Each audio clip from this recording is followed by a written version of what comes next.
I'm okay. I just smoked another to the face, yeah. She wanna stay. Singing to your bitch like I was Drake, yeah. Don't just try to tell me you love me. Can't keep it real if you really don't trust me. Come with a real, you hip in the front, so you get my meals. I'm gunning for the money in the bank. Come with a dank, scrolling that tank, rolling with the gang.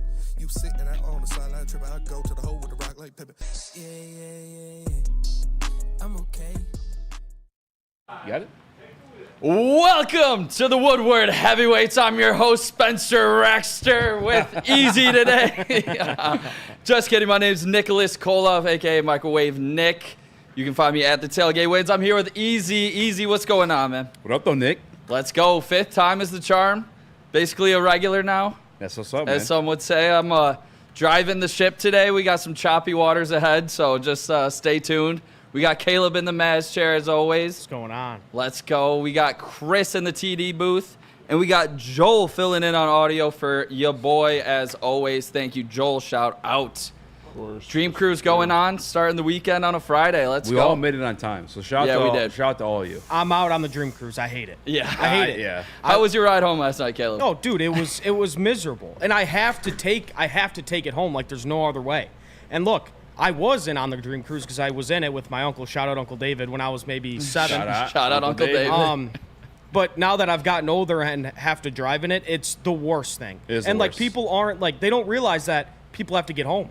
It's like snow. Like I noticed, like a lot of when you're a kid, you love snow. You love snow days. You love playing in the snow. Yeah. I noticed it's just women. They're like, oh, wintertime's the most beautiful time. No, I gotta shovel that shit. I like the wintertime. I gotta plow the drive. I gotta do all that shit. Same way. Now you're an adult. You gotta drive in it. But we're lucky. Chris and I, we can take 16 down to where we gotta go. So you're muted. Haha. You're good. This guy stinks. We don't want to hear you talk. I know you was talking. My issue with the Dreams Cruise is that it's not that it is a thing, but the fact that it's a one-day thing. It's supposed to be a Saturday thing. Yeah. And these fuckers, for the whole week, do this shit. That's my issue. You have your day. Just do it then. That's fine. Yeah. I'll put up with it for a day. But I could understand a Friday before. Yeah. But a Wednesday or Tuesday, Wednesday, Thursday is a bit excessive. Yeah. They get going pretty early on it, which is, I think, why it pisses me off so much. From their standpoint, though, I guess I get it because like those cars are probably super fucking expensive. Yeah. And it's like you want to get the most out of it, but also, like that's what you get. Yeah. I grew up By in just Royal. buying a fucking expensive ass car and only bringing it out once a year. That's what it's. Yeah. You signed up for that. Exactly. I grew up in Royal Oak my whole life, so I've known the Dream Cruise and everything that comes with it for a long time, but I've never worked right here in the heart of it. So it's like you could come up here like whenever you wanted for like a quick hour or two and you're out.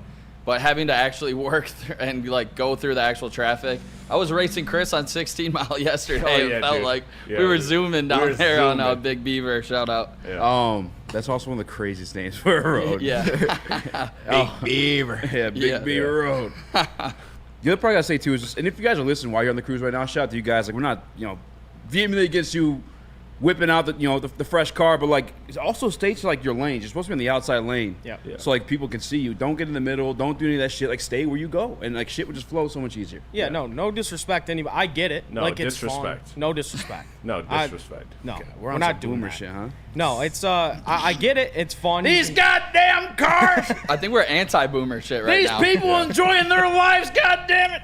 No, this is boomer shit hating on the Woodward Dream Cruise. It is. Because, dude, goddamn traffic, blah, blah, blah. It's kind of what we sound like, but it's true.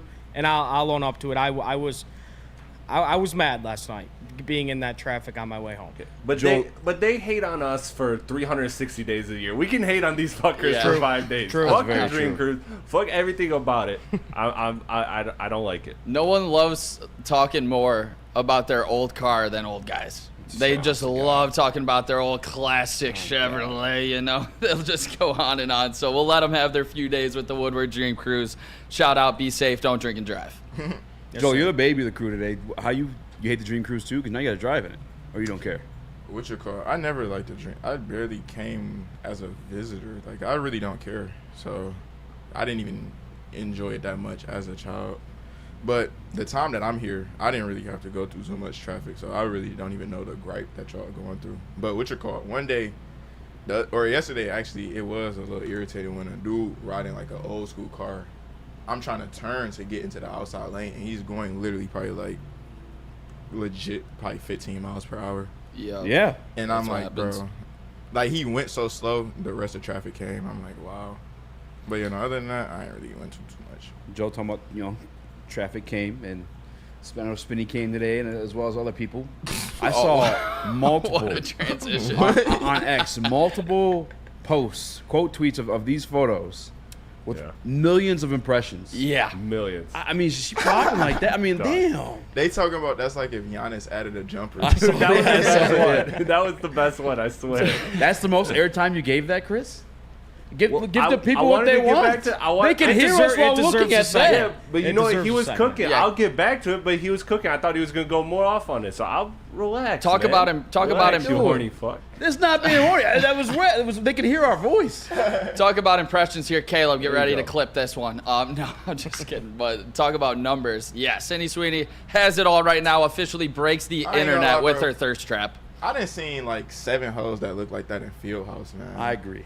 Come I've been on, saying man. Outside- Everybody always said shit like that. No, you haven't. Yes, bro. we have. swear to No, God, no, I you have, haven't. Time out, I'll No, say you this, I'll say haven't. this, I'll say There's this. a reason she's that famous. Outside At of fucking no, roast, she's an actress. At roast, I done seen bitches batter. Yes, Evelyn at Roast. What? Evelyn No. at Roast. Oh my, yeah. Y'all tripping. What? Y'all Easy. The y'all must only ain't been thing in she roast has enough. out of the Easy name ordinary dropping. that I will concede to is the sweater stretchers. Like I'll say that. I'll concede to that. But that's a part of it. You know what? You're not seeing those at Fieldhouse. You're not. No, yes, you are. No. Listen, real quick, You shout out don't to go to Marin. MSU. If you're listening, You wouldn't know. I've been to Shout out to Fieldhouse a Marin. ton of times. You gotta go more.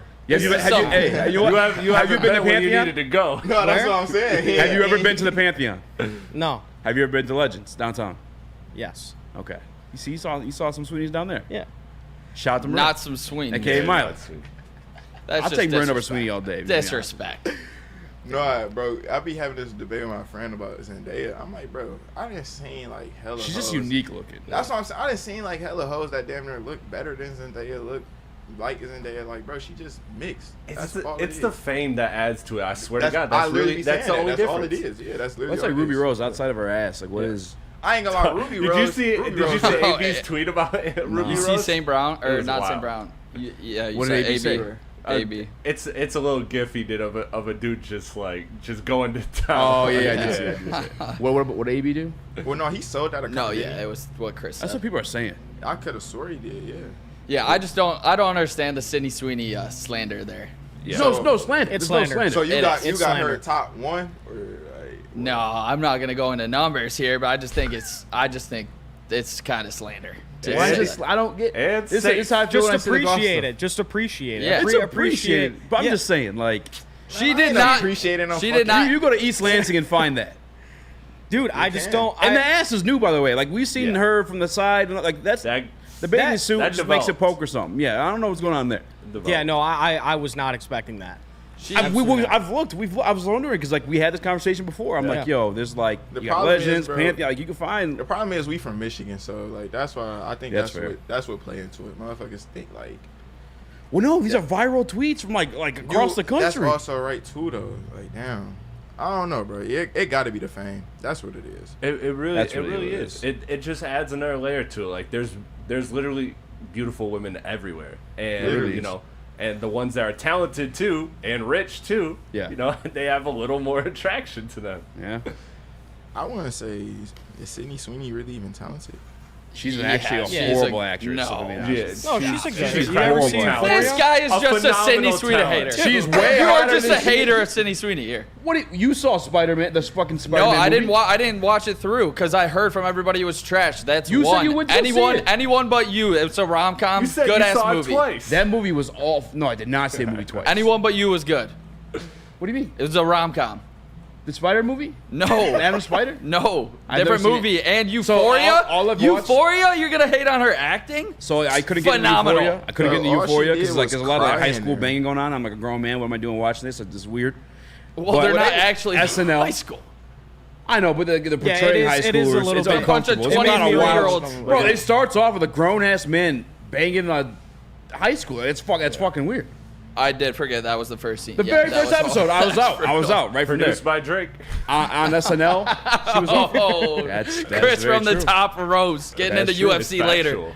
And then, Madam Spider, I guess, have been my only Sweeney experience is like for acting. So I guess maybe it's not fair for me to judge. So going from one Sweeney to another here, Nice. Trey Sweeney making his MLB debut tonight against the New York Yankees. He is currently plus Going 800. from Dude Sweeney to Trey Sweeney. Let's go. He is plus 800 to go yard in his debut. I don't think that's the smartest bet because Garrett Cole is pitching on the other side.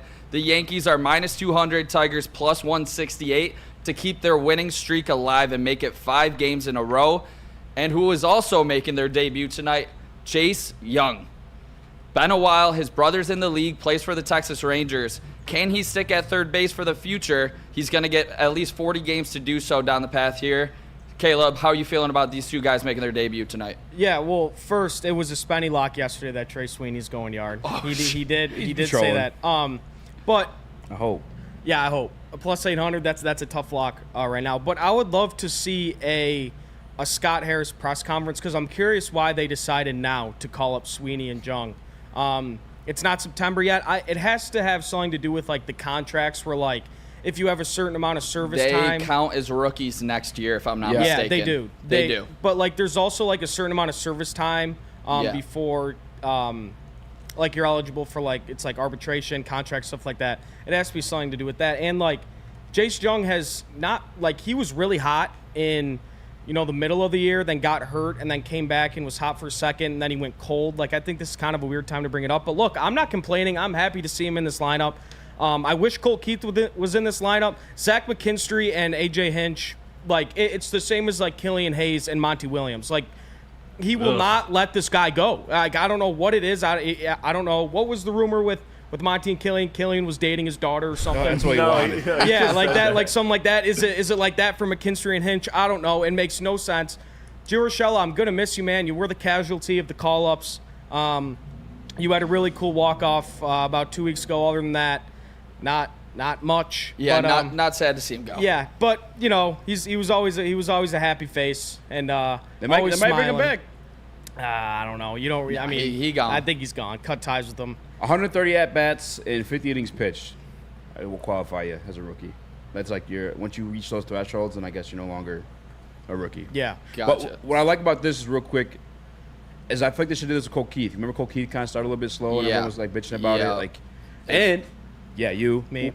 But the other part too is like I said it yesterday. We had the conversation to make the playoffs first, Pistons or Tigers. I feel like this is also giving the idea of like where they need to spend the money because obviously they're not going to go all out. Yeah. I think that's exactly correct, Eazy, and that's why they are giving them this runway to prove to them that they're a part of this core. I know we're going to get into a little bit of it later talking about this Tigers core with all of these young guys finally up and playing.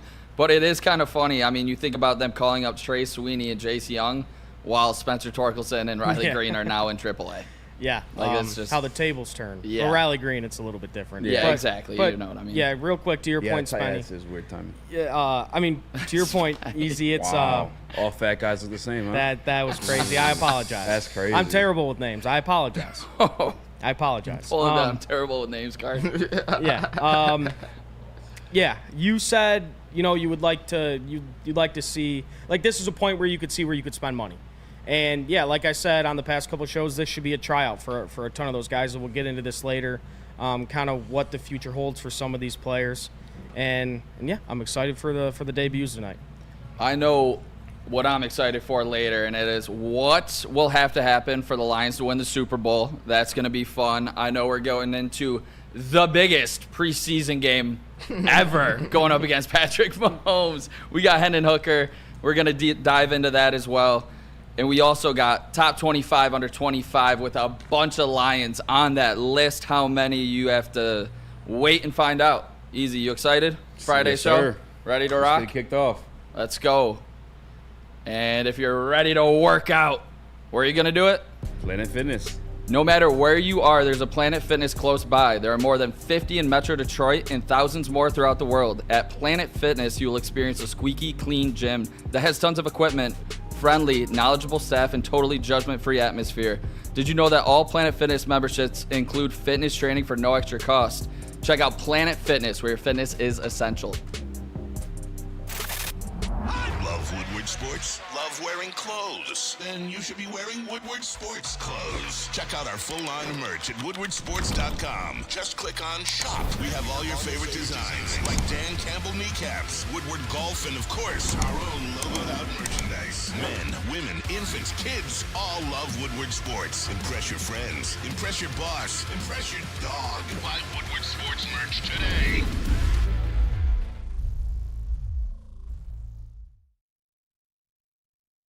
At Planet Fitness, you can get everything you need for just $1 down.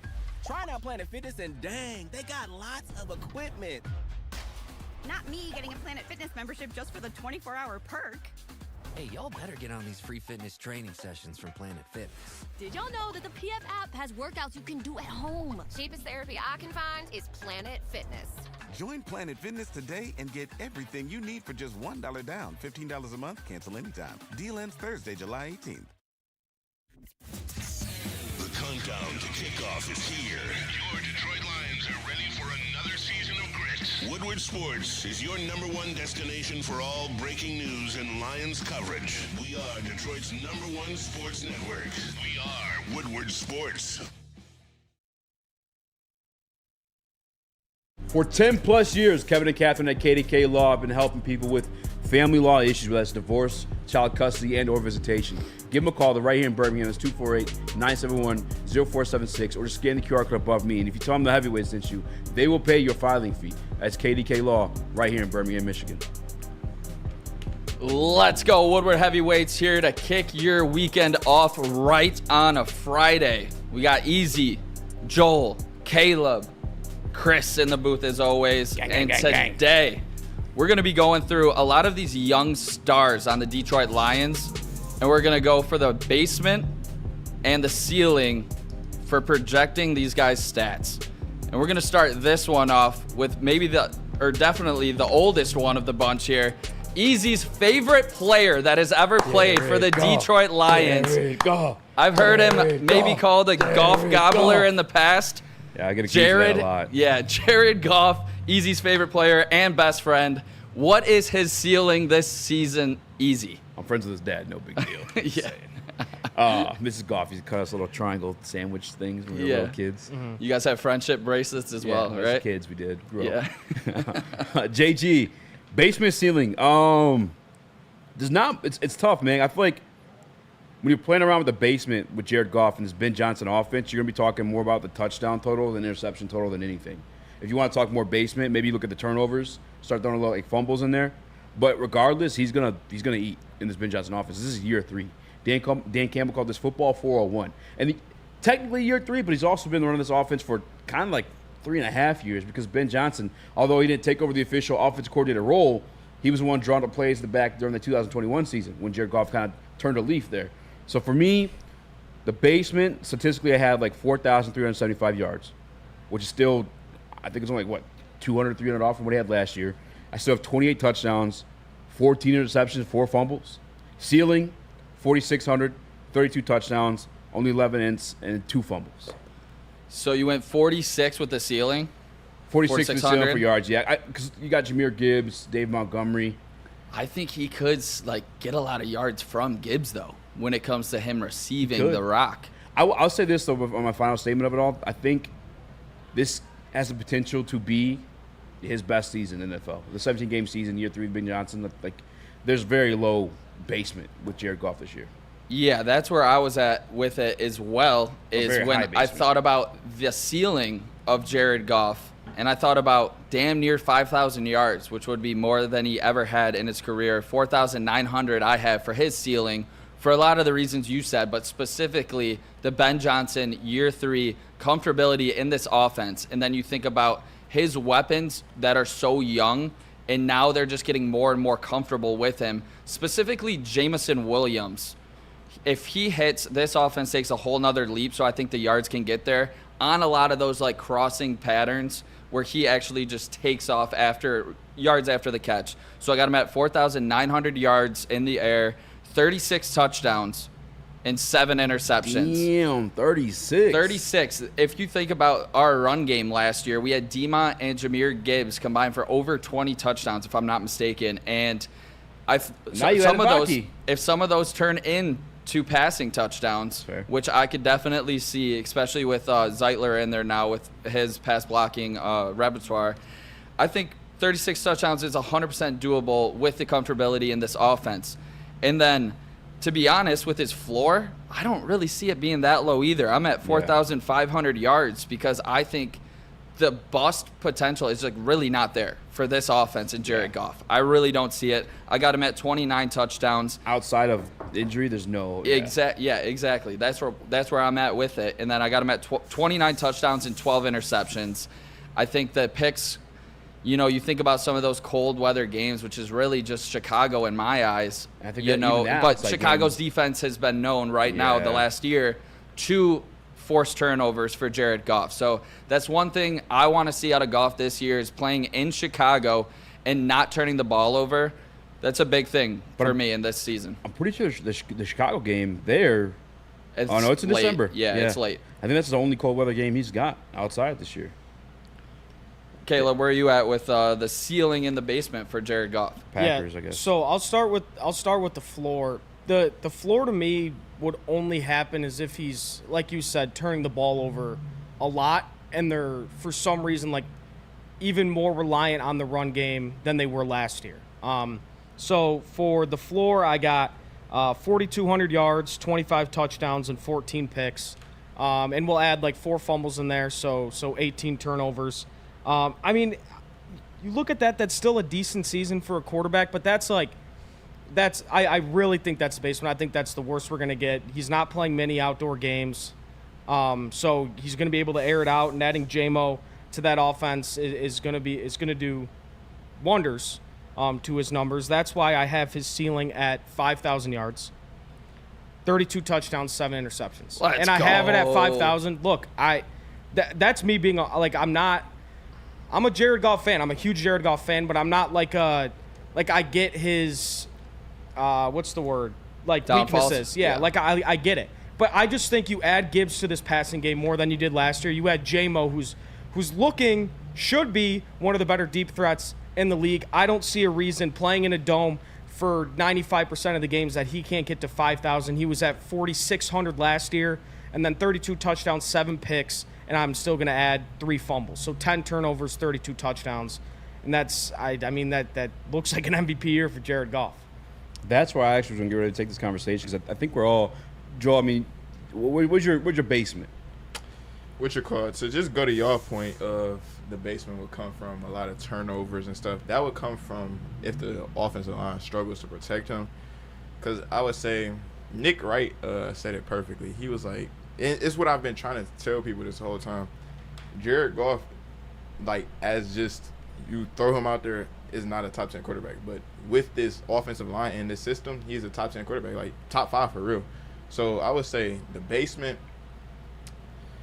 I would say anywhere from like 3,300 yards, about 20 to 25 touchdowns, and then probably like 15 picks. That would be like a damn. Yeah, that's like a we not making. That's a low ass. That's what I'm saying. We not making it. That's like you wanted a basement. Like, yeah, no, that's fair. That's fair. True. Maybe you're the only one being realistic. That's what I'm saying. Yeah, you wanted a basement. So then, what's your call? Then a ceiling for him, I would say, bro, on some like if we really hitting on everything, I could see the run game getting incorporated with a lot of passing touchdowns. So I could see him at like 40 touchdowns. Damn. Yeah. His career high, because you said 36, you said 40. I believe it's 32, if I'm not mistaken. Yeah, I think he had the his Rams career high. 2018. Oh, I thought he had his career high this year. I thought he had no. But I think he had his career high in yardage last year. Yeah, I know he had a career high something, but what's your call? Then yeah, pick wise, I would just like to see under 10 if at a ceiling. A ceiling for me would be like if he threw under 10 picks. Yeah. Mm-hmm. How many yards? See, that's hard to put a number on because 5,000 is like a lot to me. But then also, I'm just thinking. I would say more so like anywhere from like 44 to 4,700. So you guys are talking the numbers you put out there. MVP conversation. Like, do you guys feel that way about Jay-Z this year? Or do you think he'll be viewed the same? I was gonna say if you view this team as how most people view it as like a Super Bowl favorite, you're gonna get that nod just off your team winning and you the quarterback of that team. Like you're gonna get nod, and if you put up numbers, especially in a system like this, you're gonna get a nod over certain players that probably are gonna have a bigger status or something. But if they not winning, you get what I'm saying? Like if a Josh Allen is putting up crazy numbers, but he not winning, but Jared Goff putting up a little bit less, but he's winning. I could see him getting a nod on that. So yeah, I could see him getting votes this year for that reason as well. I think we're going to be the top team in the NFC when it is all said and done. But his career high in passing yards was 4,688 in 16 games, though. Yeah. So that's where the 17th game comes in handy here if you think he can hit that 5,000-yard mark, which I do believe he can if everything goes right for Jared Goff in this offense. I'm just thinking, too, like you got a lot of guys like J-Mo Laporta, Monron Gibbs who are really good with the ball in their hands. But like it could be like eight air yards that turns into a 25-yard completion. That's what last year was, yeah. Yeah, that could happen a lot. So yeah, I mean, again, this is basement ceiling. This is the worst of the worst of the best and the best. I think he's going to be right in the. Obviously, we're all thinking he's going to be right in the middle of these two, but if like Joel said, if everything clicks, I actually do think he can get to 5K.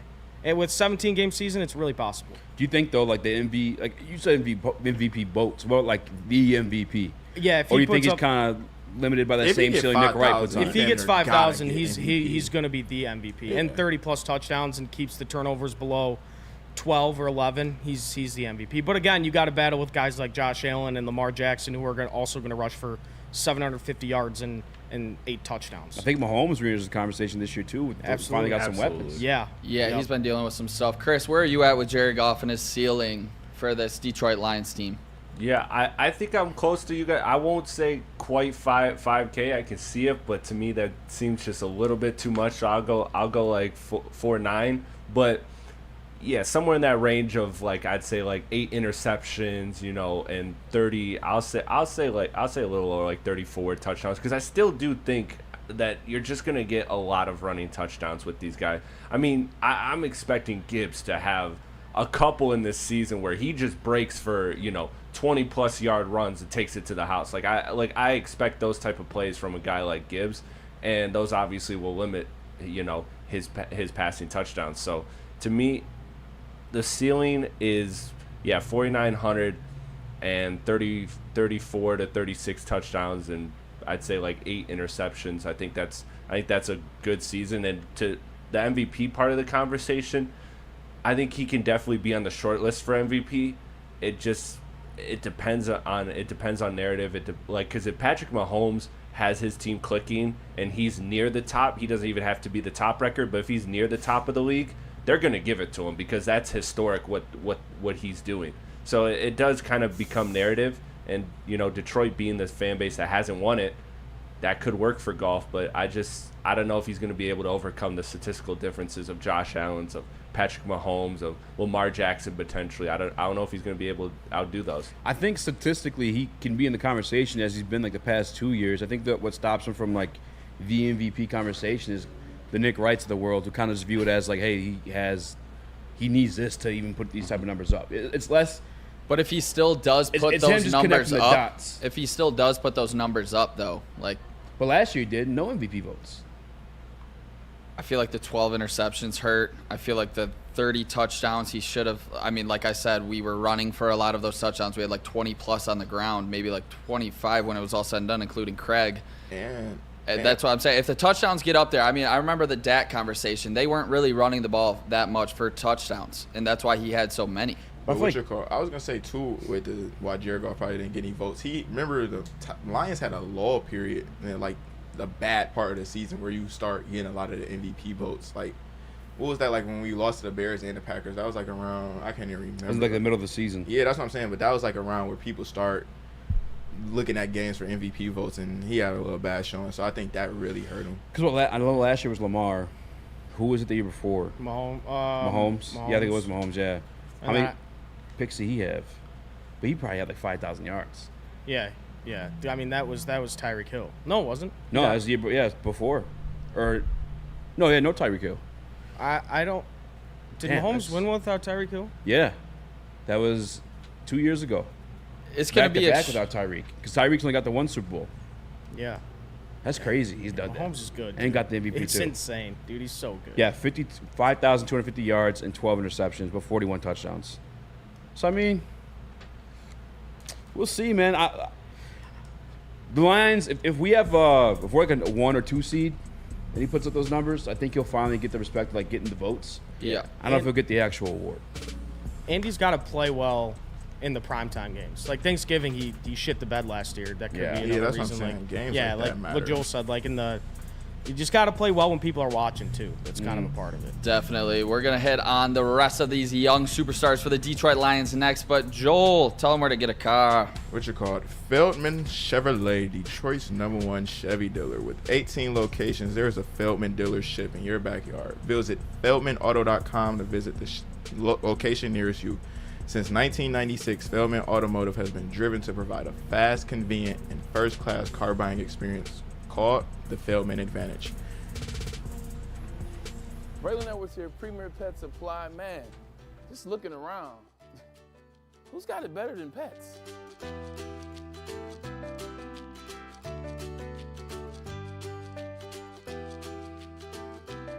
Come on, a baby stroller for Coda?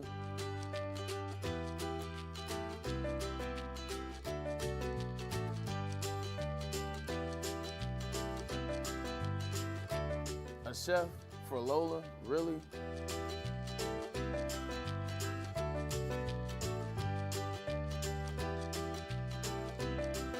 You don't have to tell me who the real boss here is. Who's got it better than pets?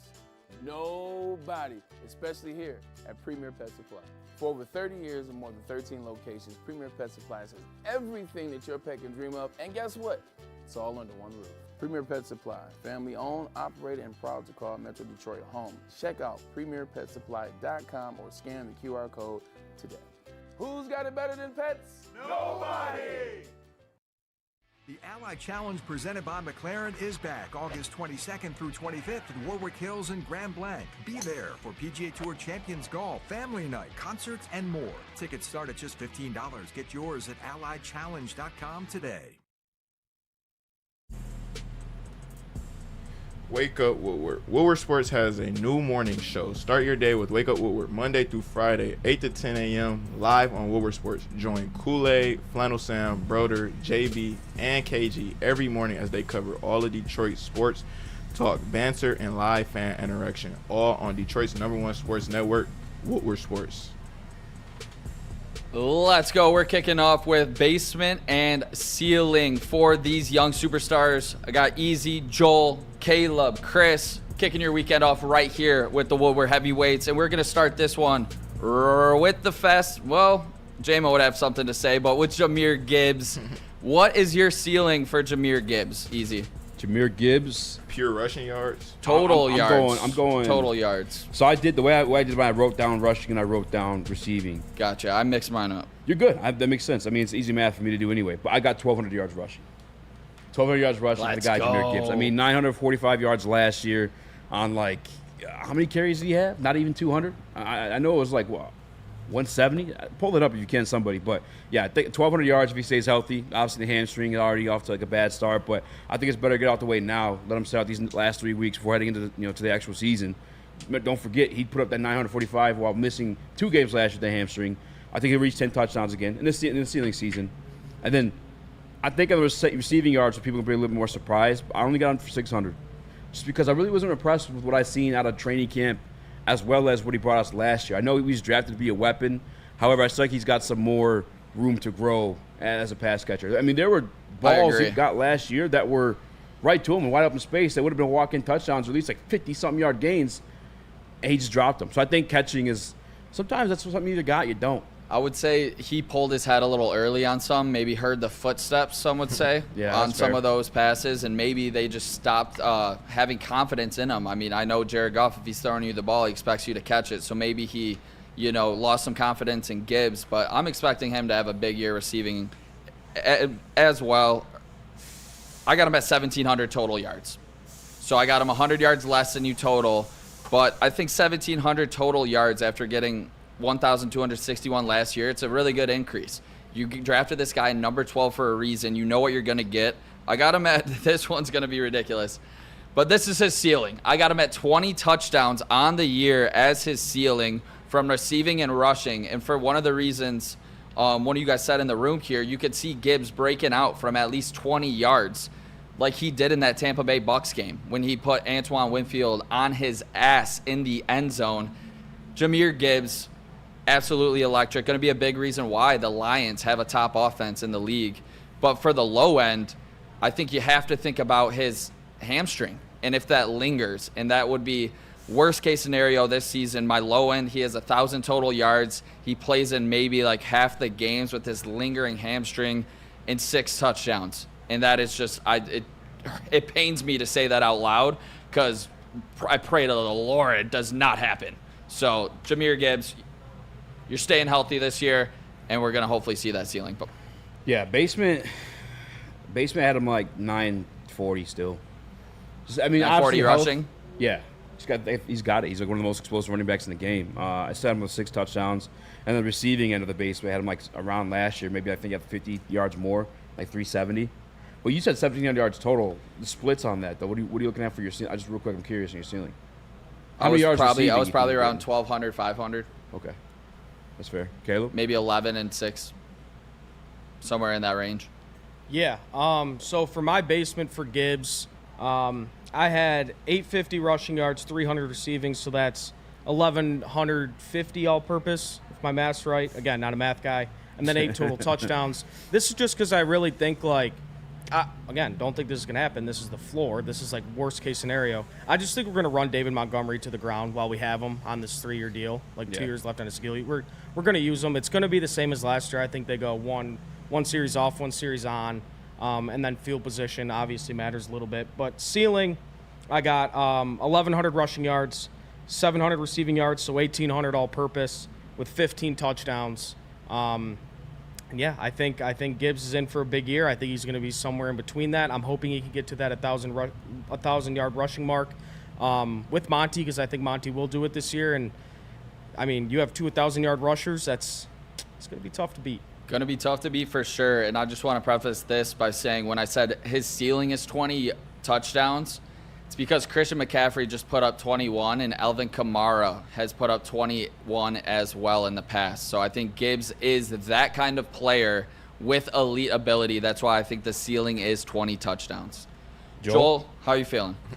I actually like that you brought up Alvin Kamara name because that's like, I don't care what Alvin Kamara rated at. He's one of the, in my eyes, he's for sure one of the top 5 always, no matter what, backs in the league. Really top 4. But my ceiling for Jahmyr Gibbs, I would say ceiling like a breakout ceiling year, 1,300 rushing yards.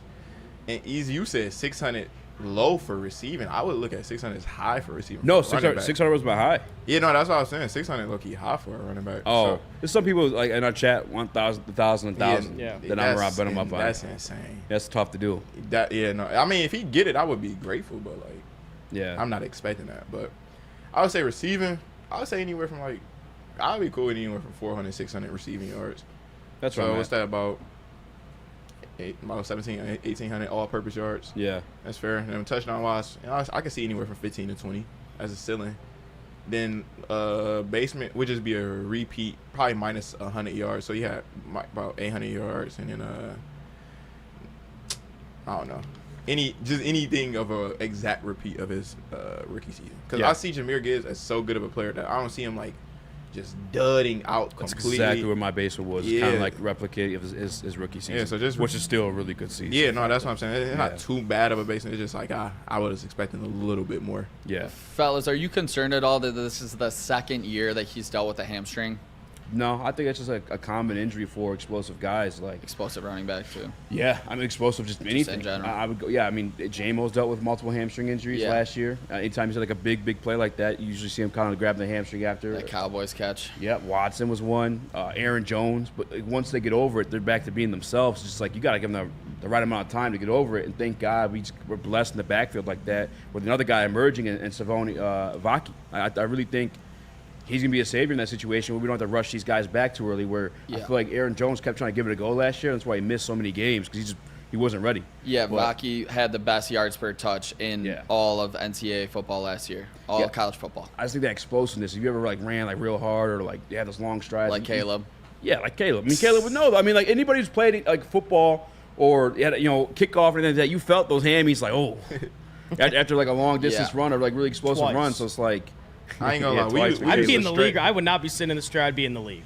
So I'm not worried. It's common with guys who can do what he can do, which is at any given moment he would go. Yeah. One thing. This is kind of well, it's on topic. How high is too high to draft Jahmyr Gibbs in a fantasy league? No, there's no high. There's no limit. He's going first round now. He's after the hand. first round. Yeah. You take him top 3. The 1-2 turn. No. Top 3, no. The only problem with this, we just said 1,800 total yards, and we were talking 10+ studies. So it depends like your strategy though too. And it's like it's not skill based. It's volume based. Yeah. He is Monty. Like it's tough. True that. And I think it's going to be hard to take the ball away from him though because he's so explosive. You're gonna draft a player like Tyreek Hill first. Tyreek Hill's my number. If Christian I have one, McCaffrey for sure. So probably after the top 5, after all those elite wideouts. Yeah, I would say he probably go like that 7 to 10 range. That's a fair range. Gibbs probably my RB 4 or 5. Who you got over him? Brees Hall, McCaffrey. Oh God, this Brees Hall. Brees Hall is number 1 on every single person's. I'm not running this Brees Hall thing again. Chris, where are you at with Gibbs? Who's the other guy though? So Brees Hall, I would have to look. Brees Hall, McCaffrey, Derrick Taylor. Henry. Nah, Gibbs probably 3. He could be 3, honestly. I'll pull one up. Chris, while they're thinking of the fantasy guys, where are you at with Gibbs?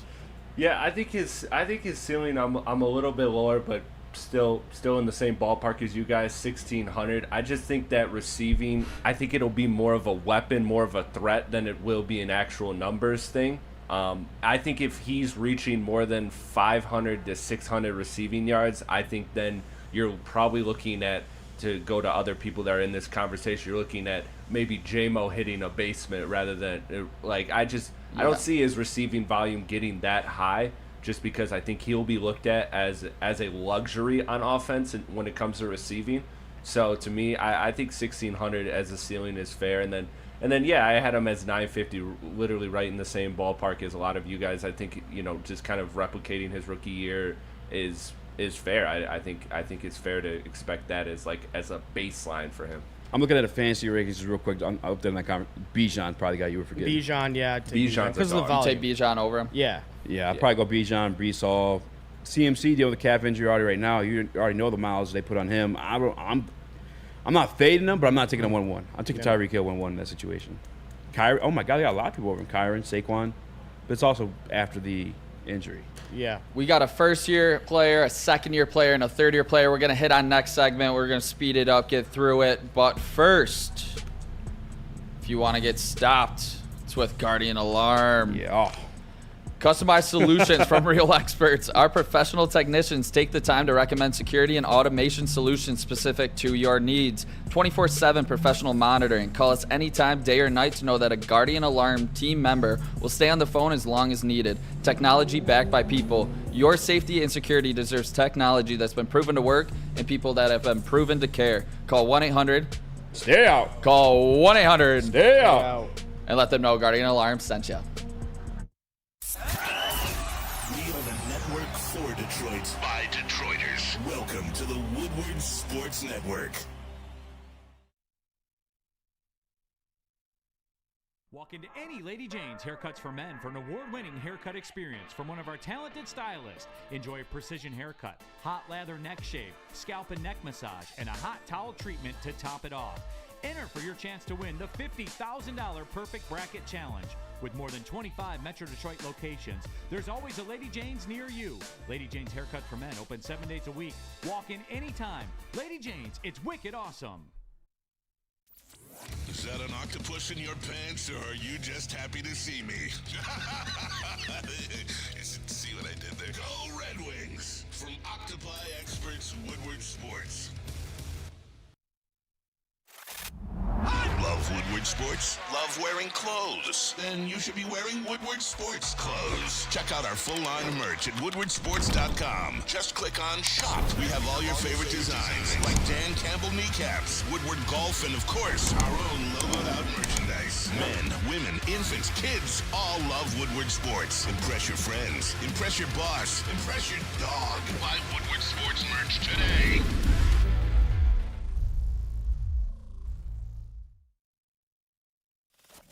We don't like to brag that we are the toughest sports network in Detroit, but we have a guy named Darren McCarty on our side. Woodward Sports. At Planet Fitness, you can get everything you need for just $1 down. Try out Planet Fitness and dang, they got lots of equipment. Not me getting a Planet Fitness membership just for the 24-hour perk. Hey, y'all better get on these free fitness training sessions from Planet Fitness. Did y'all know that the PF app has workouts you can do at home? Cheapest therapy I can find is Planet Fitness. Join Planet Fitness today and get everything you need for just $1 down. $15 a month, cancel anytime. Deal ends Thursday, July 18th. A ton of fun, a ton of sports, and a ton of man meat. Welcome to the Woodward Heavyweights, live daily 5 to 7 p.m. on Woodward Sports.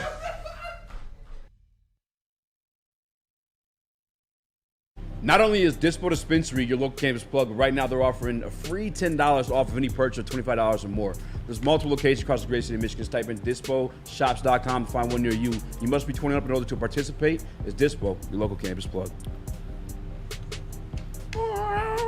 What up, everybody? Welcome to the Woodward Heavyweights. Let's go. We got Eazy, Caleb, Joel, Chris. I'm Nicholas Kohloff, a.k.a. Microwave Nick. Can I get a what up, though, out of you? What up, though? Let's kick your weekend off right. Yeah, all right. So we might dive into some of those player props later, but right now, people voted. And the vote is the Lions Super Bowl. So I was thinking last night, you know, I think about the show a lot, and I was cooking this one up. The Lions will win the Super Bowl if ... And in my eyes, it all came back down to one thing. The Detroit Lions will be the 2024-2025 Super Bowl champs if they have a top 10 defense. I think this offense is going to carry a lot of weight this season with all of the explosive players. You think about Ben Johnson coming back for his third year. I think they're, without a doubt, going to have a top 3 offense that's going to be able to carry the weight.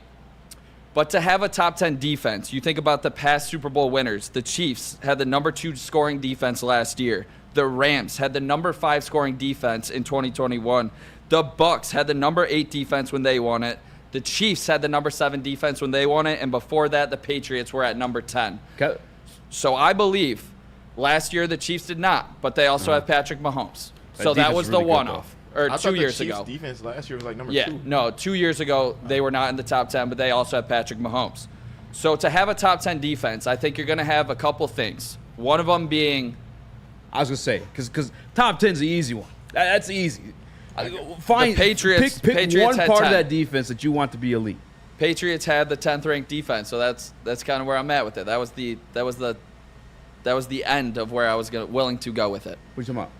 Oh, just like we need a top 10. But I'm saying like which part of the defense? Because like that's the easy answer for like if you're gonna go to the Super Bowl because we already have the offense. I'm saying they need a top 10 defense, and I think they win the Super Bowl. Pick one part of the defense, like Lions. Like obviously that's easy. I'm saying like give me more like finite answer. Like pick one part of that defense you need to be elite for that Super Bowl to happen. Well, I know what you're gonna say, so I'm not gonna steal your thunder here. I don't care. I think to have a top 10 defense, you're gonna need the guy that Brad Holmes traded a 3rd-round pick for. Well, actually a couple. That's where I'm going to go with this one. All right. He traded a 3rd-round pick, and he never really trades that high of assets unless he knows that he needs something in a player. So I need this guy, Carlton Davis, to play like he did for Tampa when they won the Super Bowl. In that season, Carlton Davis had 4 interceptions and 18 passes defended. Maybe not on that elite level, but maybe a step down to be that player that we have seen in the past from a guy like Carlton Davis.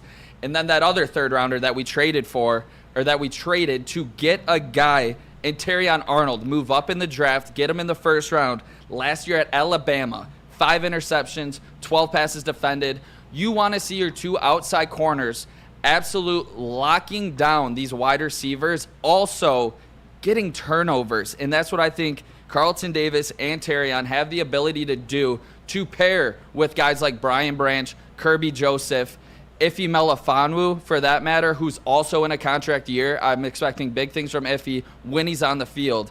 I think this secondary, to take a step up and to make this defense a top 10 defense, will be the biggest reason why the Detroit Lions win the Super Bowl.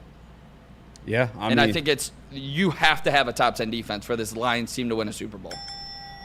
I don't disagree. For me, because obviously that's I think it's top 10 defense, but to make it more interesting, I wanted to finite and zoom in on the defensive line. Okay.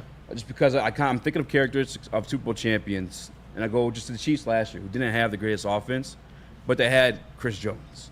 They had George Karlaftis, like capitalizing off of Chris Jones being a fucking monster. Another guy surrounded him as well too. Another one kid from Michigan that people wanted the Detroit Lions to sign. I go then to Chiefs previously, back to back. You're still looking at Chris Jones, George Karlaftis. The Rams, you're talking about Aaron Donald, Tampa Bay Buccaneers, stifling defense. But the defensive line had multiple guys to put out there. Like, I think they say defense wins championships. And I think it's true. And we also made the playoffs last year without having an elite secondary. We went to the NFC Conference Championship with the worst, honestly, arguably the worst secondary in the league. Yeah, they were god-awful. Bottom 5, for damn sure. They were brutal. Yeah, they were bad. But what helped us out is you also had a guy named Aiden Hutchinson who was causing pressures. Yeah. You could say it was to get home in the sacks, but just the hurry up on the quarterbacks. Whether I watched tape last night on a guy named Wingo, who I'm really high on. I'm just looking for excuses to gush over him more. Pause. But like some of the stuff he did though was just force an earlier throw, but even just like you ever heard about a quarterback stepping up into a pocket? Yeah. Well, sometimes if a defender's just pushing like a guard in front of a quarterback, they don't have the room to do that, so they're just flinging that thing to whoever's open down the field. I think the pass rush, and I'm not obviously I want the secondary to be great too, but if the pass rush is complete in that front, and Aiden Hutchinson's allowed to get loose, or if not him, in turn of him getting double team, triple team, it's a Lee McNeil or Marcus Davenport. I truly think that could raise the Detroit Lions up to Super Bowl level. Matter of fact, if you go back to last year's show, I don't even know the date, but I said the Detroit Lions weren't Super Bowl contenders because they didn't have a pass rush. I think if this year they're able to turn it on consistently enough with an improved secondary, Super Bowl. And I think they do. I think they have. I feel what you're calling. We spoke basically the same sentiments because when the trade deadline passed and we didn't make a move, I told my friend, I was like, damn. I was like, Lions not winning the Super Bowl this year. He was like, bro, just trust in Brad Holmes. I'm like, bro, our pass defense is too terrible. I'm like, we don't, like you said, we don't have, you said pass rush. I'm like, we don't have no DBs or nothing to stop anybody. I'm like, I literally said that's going to be the bane of our season. Like, that's going to end our season. And it damn near did. But what you call it? I would say for the Lions win the Super Bowl, I would just put it in layman's terms. On offense, the Lions have to consistently establish the run game in and game out. And what you're called on defensive side of the ball, you already said it, Nick, be a top 10 defense, or I guess a bit more specifically in that, I would say a sub topic in that, don't come out dry or just, I guess, I don't know, flat in the third quarter and then on defense. Sure up that pass defense, I don't know, in the form of pass rush or like the DBs just bulking up. I don't know, but I would just like to see the pass defense get shored up. Yeah, I think it will. Caleb, where are you at with this? The Detroit Lions will win the Super Bowl if the O-line stays healthy and elite. I'm going to go to the other side of the ball. I like it. Joel kind of touched on it, establishing the run, running the clock, keeping JG off the ground so JG can get the ball to our playmakers. It's the heart and soul of the Detroit Lions. The first pick of this regime was Penei Sewell. They wanted to establish that we're going to win. Dog. We're going to win from our front five. And, if Ragnow can stay healthy, Zeitler for his whole career has stayed healthy, but obviously getting up there in age. If he stays healthy, Decker and Glasgow, I mean, this is the best O-line in the league. And if you can, we're talking Jahmyr Gibbs and David Montgomery both getting 1,000 rushing yards. How do you beat a team like that? I mean, they're going to have the ball for 30 minutes a game, for 35 minutes a game if that's the case. Yep. That's going to be tough to beat, and I don't know if this is allowed in this segment, but I think it's inevitable the defense is going to get a little bit better. So if you could just keep that O-line healthy, because that is the heart and soul of the Detroit Lions, is Penei Sewell, Frank Ragnow, and that O-line. I like it a lot, Caleb. I think you're extremely right with that one. If Jared Goff stays up healthy and we can run the ball, this offense is not taking a step back, it's taking a step forward. Chris, where are you at if the Detroit Lions will win the Super Bowl if they... Eazy hit it, and I hate to reemphasize a point that's already been made, but it is that defensive line, and it's specifically getting pressure to the quarterback beyond Aiden Hutchinson and Aleem. I'm talking that opposite edge has to provide a presence, whether that is a guy that I'm very high on, and I've said it's been the key to them being a top 10 defense is James Houston. So not just Houston, but whoever you choose to put there consistently, because it seems like, as we talked about, Houston may not get that many snaps. So, again, he can make an impact with the amount of snaps that he gets, especially if what he displayed his rookie season is repeatable. But ultimately, looking at most downs, who's it going to be? Is it going to be Davenport? What's he going to give you? I think that other edge opposite of Hutch, particularly because that Hutch's side and the middle are going to create pressure. They're going to stop the run and create pressure. So it's that other side. If you do that, then all of a sudden these rookie DBs aren't being put on islands, and it's just a much more advantageous situation. You get Kirby Joseph being able to make plays because quarterbacks are rushed and making deep throws and making wrong reads. That's the key right there is that opposite end of Hutch. Yeah, I like that a lot, Chris. Real quick, Eazy. I just kind of want, because this is based off of yours, I kind of wanted your confidence level in 3 guys, Eazy. Speaking about this defensive line specifically, start with Houston. 1 to 10, how confident are you that he is going to be what he needs to be for this Detroit Lions defense? If he makes his team, I'm at a 7 and 8. Like, to be honest with you, I mean, we know that this kid can provide a pass rush. That's what he's given. And listen to AG talking about just taking away from that Sam linebacker spot and just purely a defensive end. He's talking about there's moves we've yet to see out of James Houston yet. And I think he's truly got one of the bends you just can't teach. Like sometimes on those ghost rushes he was doing, that first year, his rookie year, first year at the NFL level, shit was insane. He was pulling hezzy pass rush moves. Like that's what? That's a basketball move. So that was insane. If he's fully back healthy from what he tear last year? It was a broken ankle. Right? He had a fractured regular ankle. broken ankle. Old-fashioned injury. Shit, man. I think he could do it. And he's a guy, I feel like he's lower center of gravity enough too and quick enough too. He maybe learn a little bit of that spin move from Hutch. Why was he on special teams? That's where he got injured. Everybody's on special teams. I mean, it happens. Injuries happen. They're trying to make him linebacker, and that's. I mean, I don't know. I don't have beef with him on special teams, honestly. I know some people do, but I kind of did. Because I thought he proved himself enough. I agree, Joel. In that season to not have to keep playing special teams to earn minutes. I thought he had showed his potential to just be a regular on the other side of Hutch. Yeah, I guess not. I agree with you. All right, Eazy. 2 more before we head to break here. Confidence level in Marcus Davenport, a guy that we brought in free agency. He's dealt with many injuries in his past, but we've seen him be productive when healthy. Where are you at confidence level in Marcus Davenport? So for him, I don't know if it's necessarily going to land its way in terms of sacks unless it's Hutch just baiting guys into him. I think he'll be more the pressure effect, where I was kind of talking about the Wingo kind of just pushing the guard back into the quarterback to where they have no room to step up and make an actual technical throw. Have to be more off platform, and hopefully Terry Arnold or Carlton Davis will capitalize on that situation. But I'll put it at a 5 or 6. Again, I don't know if it'll come to numbers in terms of sacks. Maybe it does because of Hutch and because of DJ Reader once he finally comes back. But yeah, 5 or 6. Is that bad? I think it's high, honestly. Yeah. I think that's. What's yours? With Davenport? Yeah. I mean, it was kind of like it was with Emmanuel Mosley. I'm at about a 2. But is it confidence level of what? Of him to be a productive player on the other side of Aiden Hutchinson to help this team get to a top 10 defense. Yeah, I'm gonna let you finish your point, then I'll go to me because I think I'm a little higher than you guys. What is it? No, go up. We're talking about it now. Yeah, I'm gonna say like a 7. I think he's Davenport? Gonna be. Yeah, because I just think he's gonna be a good rotation. I think he's a good complement to Hutch Houston.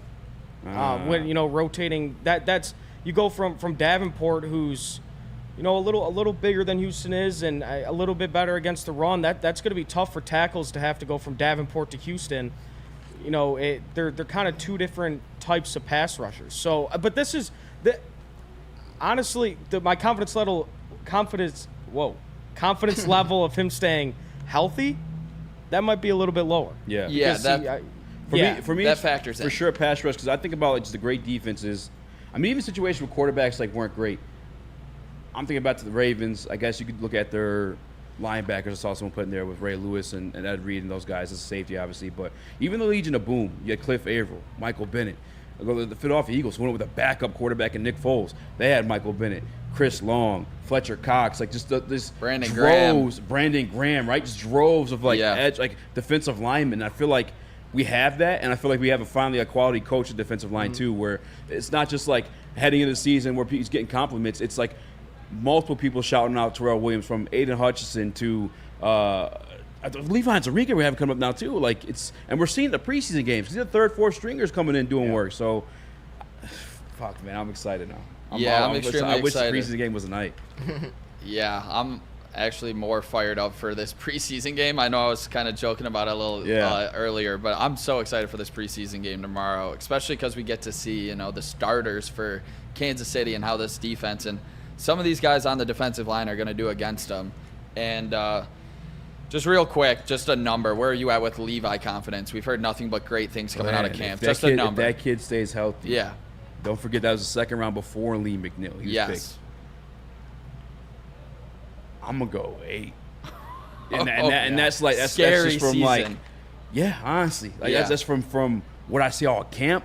I told you guys what you guys heard from OTAs, and then you just get the backings of like when you get the confirmation bias. We love to hear from these press conferences when coaches go out of their way. They're like, who's standing out? You have AG say it. You heard Dan Campbell say it. Like, it's legit. It puts a stamp on it. Levi's gonna tear shit up this year. Let's go. Yeah, I'm confident as well, or else his name would not keep coming out of Dan Campbell's mouth. Exactly. Like he cannot stop talking about him. I actually don't think that was possible the way it was phrased there, Joel. But all I heard was just keep coming on a no pause thing, Lady Jane's awesome is when a guy can be a guy and get an amazing haircut. That's Lady Jane's Haircuts for Men. Stop in and sit back and relax and let one of the Lady Jane's talented stylists make you look and feel great. Walk in anytime, 7 days a week. Lady Jane's, it's wicked awesome. And the Ally Challenge. The Ally Challenge presented by McLaren.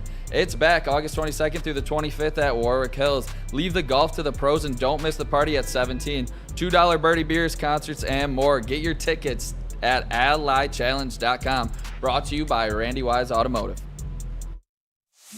It's bear hunting season, and Dan Campbell is hungry for some kneecaps. If you can just get a hold of them and you start dragging their ass out to the deep, dark abyss, you can drown them. The Kings of the North are back for another year of the brand new Lions. Make sure you're locked in to Detroit's #1 sports network for all the news and info on your Detroit Lions. Woodward Sports, let's go. Stop searching for a vehicle and start finding one. Les Stanford Chevrolet Cadillac makes it easy. We harness the power of multiple dealerships and own the biggest selection of GM brands in the area to get you the car you need. With the Les Stanford Group, you'll have access to 4 different dealerships, providing you with more makes, more models, and more choices. We're connected to more than 1,000 vehicles. And with so many high-quality CPO vehicles available, you'll find new car quality at pre-owned prices. You can start and end your search at lesstanford.com today. Make sure it's seen and heard. Corner, jumper. Tweet us, hop on the YouTube chat, slide in the DMS at Woodward Sports on all social media.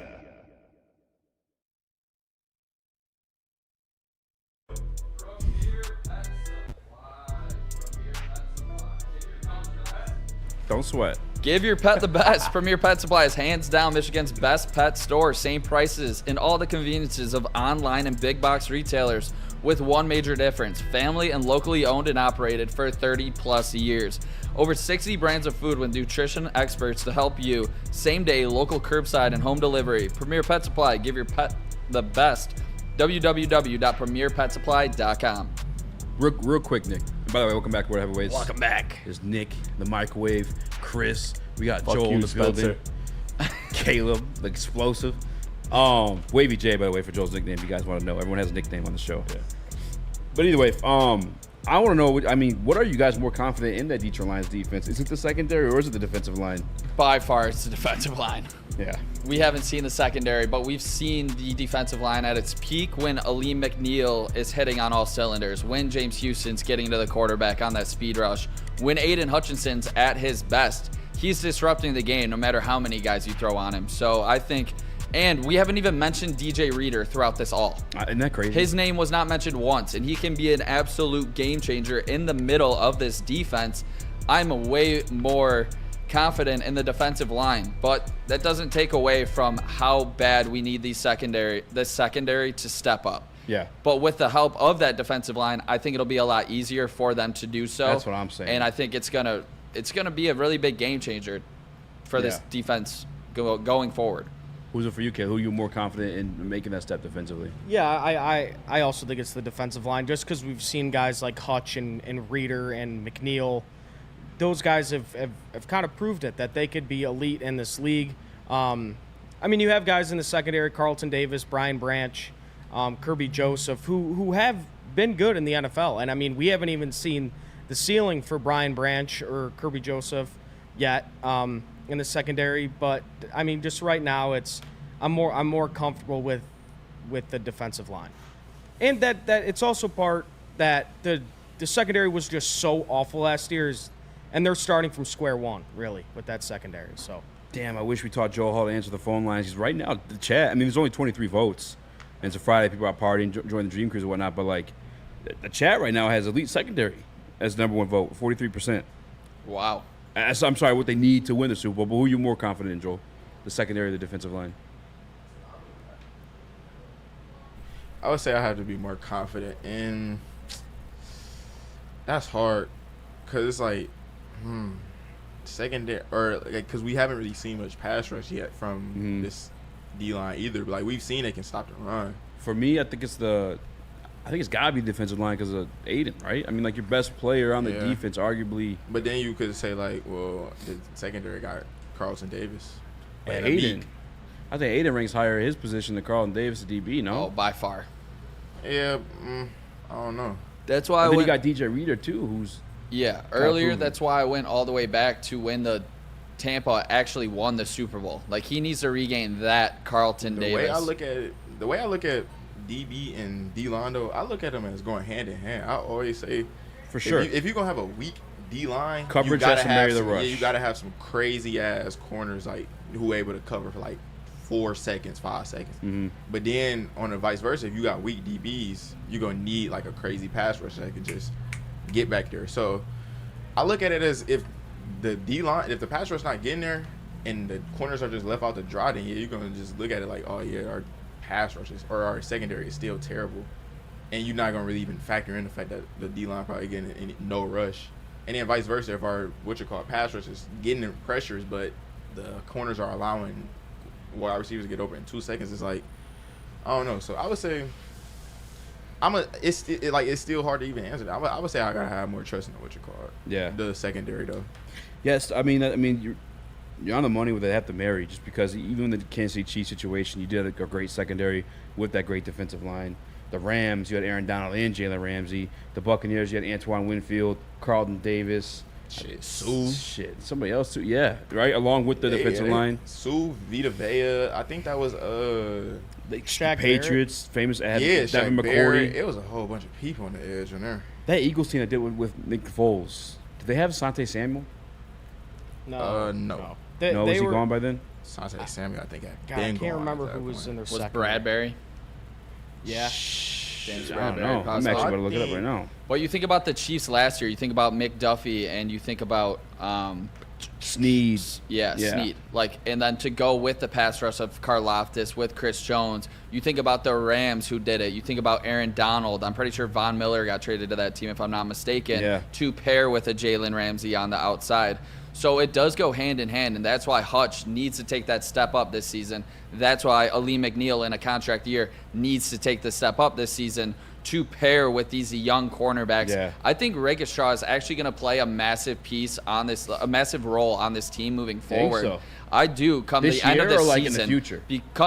Maybe not to start the year, but by the end of the season, I think he will. Just because, like we just talked about, I think his physicality is going to really come out and shine. And I know that this team, when they talk about we want to be physical and we want to be aggressive, I think that plays right into what Rakestraw likes to do. And like you said before, he does get a little handsy. Yeah. But I guess we'll see how it goes. Some guys are that way. Physical, aggressive. He'll come up and hit you. Yeah.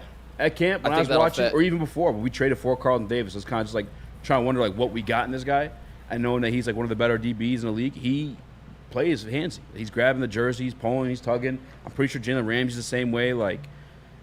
That's just how the positions play. It's the game within the game. It's one of those things you probably could call every single play. A little bit of, both ways, by the way, too. Like the offense, I see a lot of push-offs from receivers. Carlton Davis does that a lot too. He likes Yeah, to, he likes that's to what I'm use his saying. hands. Yeah. 100%. I'm playing. This guy. No, but I'm just, real quick, actually, just back on the defensive line to the coverage. I actually forgot the team I was even going to talk about who did it without the second. I mean, the Eagles was one. Well, I'm trying to think about the Chiefs before then. Oh, the Giants when they beat Tom Brady.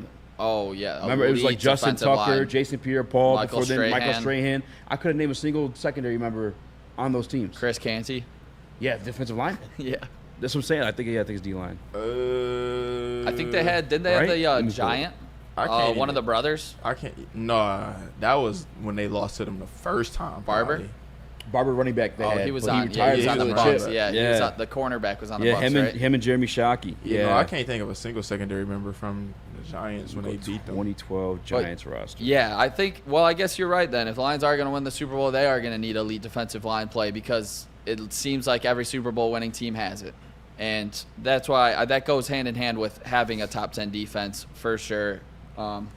Yeah, a lot of fun to talk about, and it's cool to have these conversations and be serious about it because we are 100% contenders. I know it's been a wild offseason because like we are talking about Super Bowl and it's not a joke, and there's very few things to critique on this team anymore because Brad Holmes has built such a stacked roster, and it's gonna. I mean, he had 5 All-Pros last year. Yeah, I don't know the exact number, but I think including Germ in the special teams. Panay, Amon-Ra, Laporta, Frank. Well, Frank was here before Brad, but he re-signed him. So, Panay, Laporta. Just last year we had 5, though. St. Brown, Germ, yeah. 4 or 5. And then, real quick, I'm looking at the 2012 Giants team. Prince Amukamara, maybe it's the only name you can say, but was he ever really elite? I don't think so. Prince Amukamara, he looked better. Was solid. Yeah, he was solid, but he wasn't like elite, you know? I want to say actually Corey Webster was straight. I won't say elite, but Prince Amukamara at a time was definitely like, solid. You wasn't too worried about who he was checking. I say like that. Like he got cooked here and there, but like it was like a Darius Slay on the Lions. Like Darius Slay on the Lions. Relax on my guy. Darius Slay on the Lions was good. Don't get me wrong. I think Slay's better than Ukamara. But you can't get me wrong. Darius Slay for sure used to be getting cooked on the Lions. Yeah, it's the first year.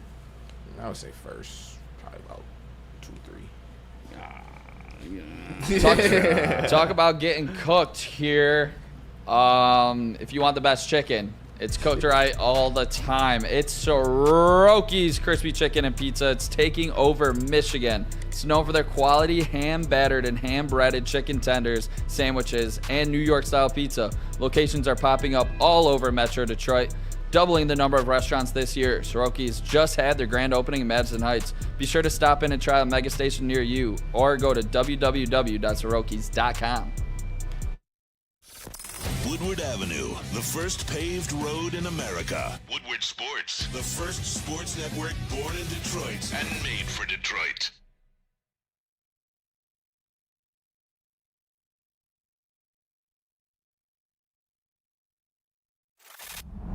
Love Woodward Sports? Love wearing clothes? Then you should be wearing Woodward Sports clothes. Check out our full line of merch at woodwardsports.com. Just click on shop. We have all your favorite designs, like Dan Campbell kneecaps, Woodward golf, and of course, our own logoed out merchandise. Men, women, infants, kids all love Woodward Sports. Impress your friends. Impress your boss. Impress your dog. Buy Woodward Sports merch today.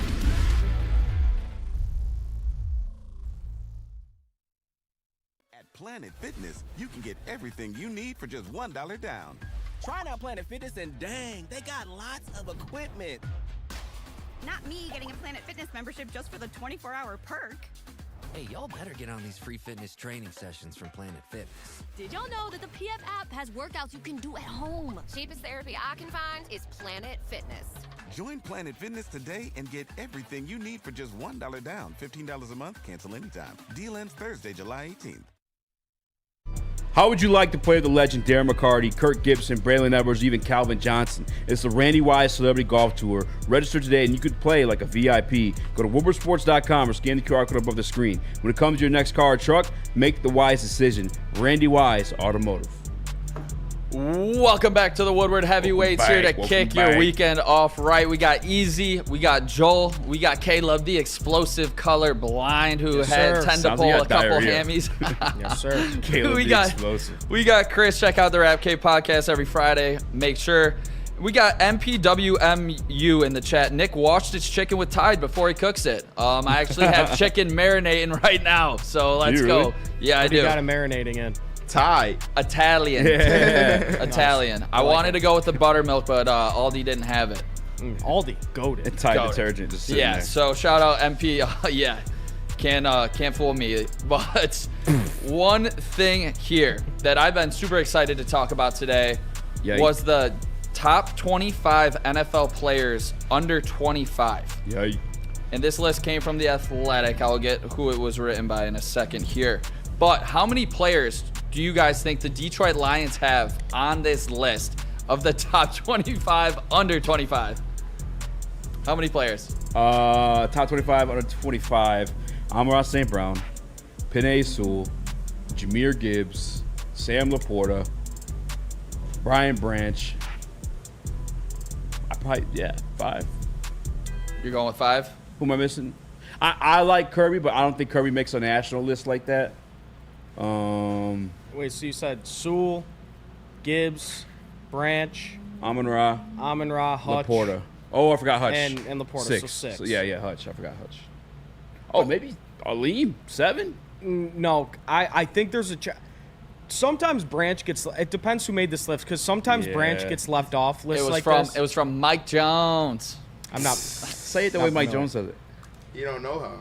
Mike Jones. There you go. Mike Jones. Yeah, what you mean? Come on, Joel. All right, Chris. Well, actually, don't put it up yet. You're cleaning the glass in there. All right, let's go. We're going to start this list. You guys are pretty close here. 25 from the Houston Texans, Will Anderson Jr. making the top 25 after his rookie season. We got 24, Creed Humphrey. 23, Puka Nacua. Do you guys think that's a little low for Puka? 23 here. Yeah, I mean, actually, I don't know what the rest of the list looks like, so. All right, yeah, maybe we'll hit on that later. 22, Bijan Robinson. Okay. 21, Garrett Wilson. That's kind of low, but I get it. He's got to get the production up. It's not his fault, though. We'll keep this rolling. We got 20. One of your favorite players coming out of the draft a year ago was Jalen Carter, cracking the top 20 of the top 25 under 25. Let's go. And then Chris, hit me with it. I got 19 and 18 coming in with some Detroit Lions. Who's the first one? At number 19 is Jahmyr Gibbs going into his second year. The Lions' other instant impact star, Gibbs, started just 3 games in 2023, but still rushed for 945 yards and 10 touchdowns, and also caught 52 passes for 316 yards and a touchdown en route to the Pro Bowl honors. We'll have to watch the hamstring injury he suffered in practice on Monday. Jahmyr Gibbs cracking the top 19. How are you guys feeling about it? I mean, absolutely. I'm here for it. We named him as one of our 6 or 7 that we had, so... And 19, honestly, is a little bit more respect I expected him to get. I love it. Laporta, we need to see the rest of the list, but Laporta should be, in the top 10. I'm going to be completely honest here. I mean, Laporta's a top 3 tight end in the NFL. He's going to get 100 catches this year and 1,000 yards. How? Again, but have to see the rest of the list, but he's top 3 at his position. Yeah. I was gonna say though, you saying top 3 at tight end. How high are other tight ends getting rated in the whole totality? We talked about it earlier. They should be higher than they are given though, because think Rob Gronkowski, Kelsey, they're always major contributors. Look at every playoff team this year. They all had a good tight end. Plus, our guy blocks. No, I said that on Yin Yang yesterday. I said, bro, your team kind of has to have a good tight end. It's just an added. Tom Brady said it. We played on the clip. His favorite part of the field to throw was the middle of the field.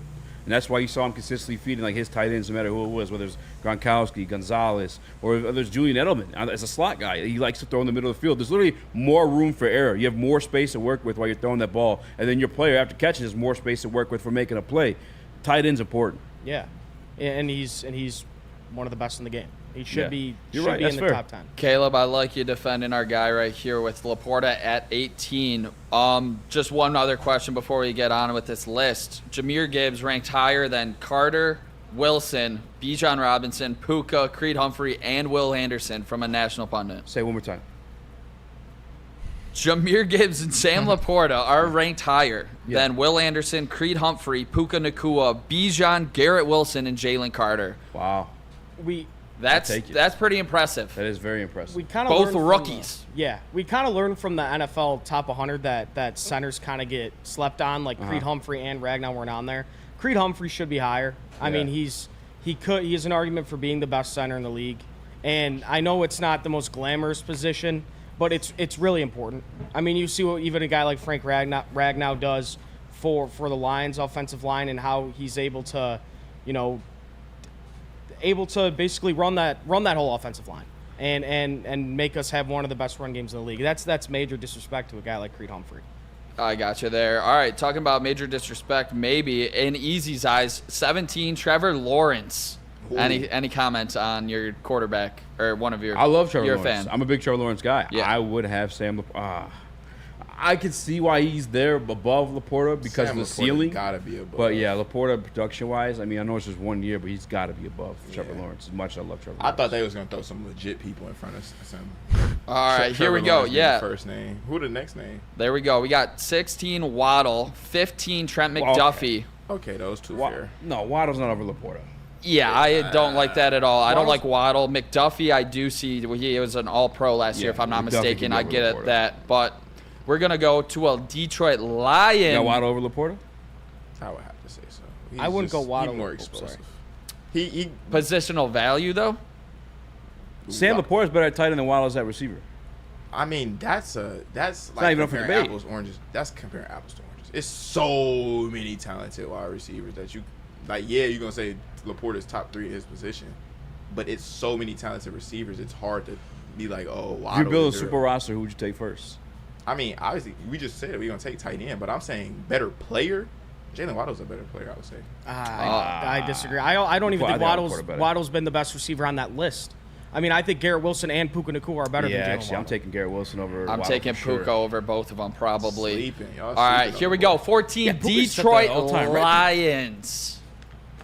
The number 14th player is defensive end Aiden Hutchinson, coming in at age 24. Nice. Hutchinson followed up a solid rookie season with a Pro Bowl campaign that featured 11.5 sacks and 33 quarterback hits. Hutchinson also recorded a combined 3 sacks in 3 Lions playoff games last season. Look for another leap forward in year 3 as the Lions aim to make another deep playoff run. Hutchinson comes in at 14 here. I think this is pretty solid for a number for now. But next season, age 25, I think this guy's going to be in the top 5, to be quite honest, because I'm expecting Aiden Hutchinson to have a massive season in year 3, like that article alluded to. I'm trying to get a feel for the list, like what they're aiming for when doing these rankings, because like we had the conversation, Laporta at his position is honestly ranked higher than Hutch at his position. Yeah. Who would say had a better year last year just at their position, Hutch or Laporta? Probably Laporta, but I think Hutchinson can make more of a difference, like an impact on that defensive side of the ball. Fair. Yeah, I think it's probably more potential and more difference maker. That's why Lawrence would be higher than those guys too. Would you take Hutchinson in front of everybody that we've named so far? Yeah. I think so as well. And that's why this list is going to get pretty elite, besides maybe a couple names I might be a little shaky of. All right, 13. Damn, from Detroit, Michigan.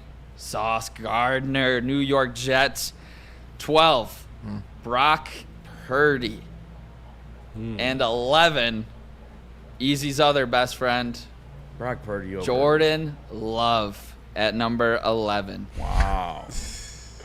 How do you feel about J Love at 11? Over Brock Purdy? No, just in front of Aiden Hutchinson, I guess. He's over Brock Purdy and Hutch. Right? Brock Purdy is 12? Yeah.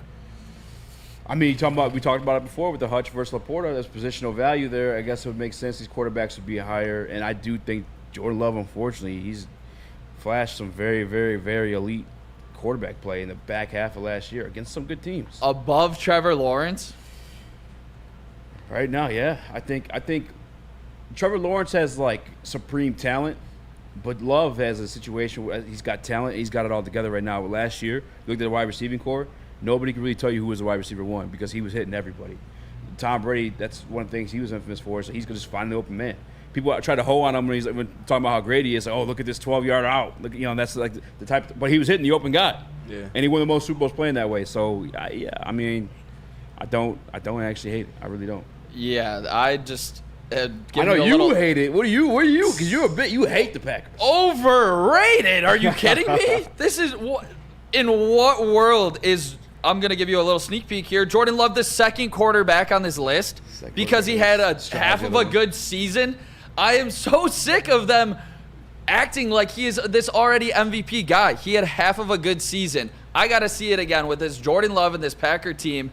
I'm sick of it, and honestly, I can see. And I'm gonna say this. I might have said it yesterday too. Yeah. I think the Bears could finish higher than the Packers in the division. Wow. That's not crazy to say. That's Caleb not Williams too goes crazy. I think it. That's not too crazy. I think it's gonna happen. I think the Bears got a more complete team. Where like the Packers, I feel like there's these questions on defense. With the Bears, I personally feel like they. I think when it got comes to the defense right Packers, now. I think people sleeping on. I think Jordan Love? No, not even Jordan Love. We sleeping on Matt LaFleur. Yeah. That's the common. I think that's the common factor in it all. Like Matt LaFleur has been able to.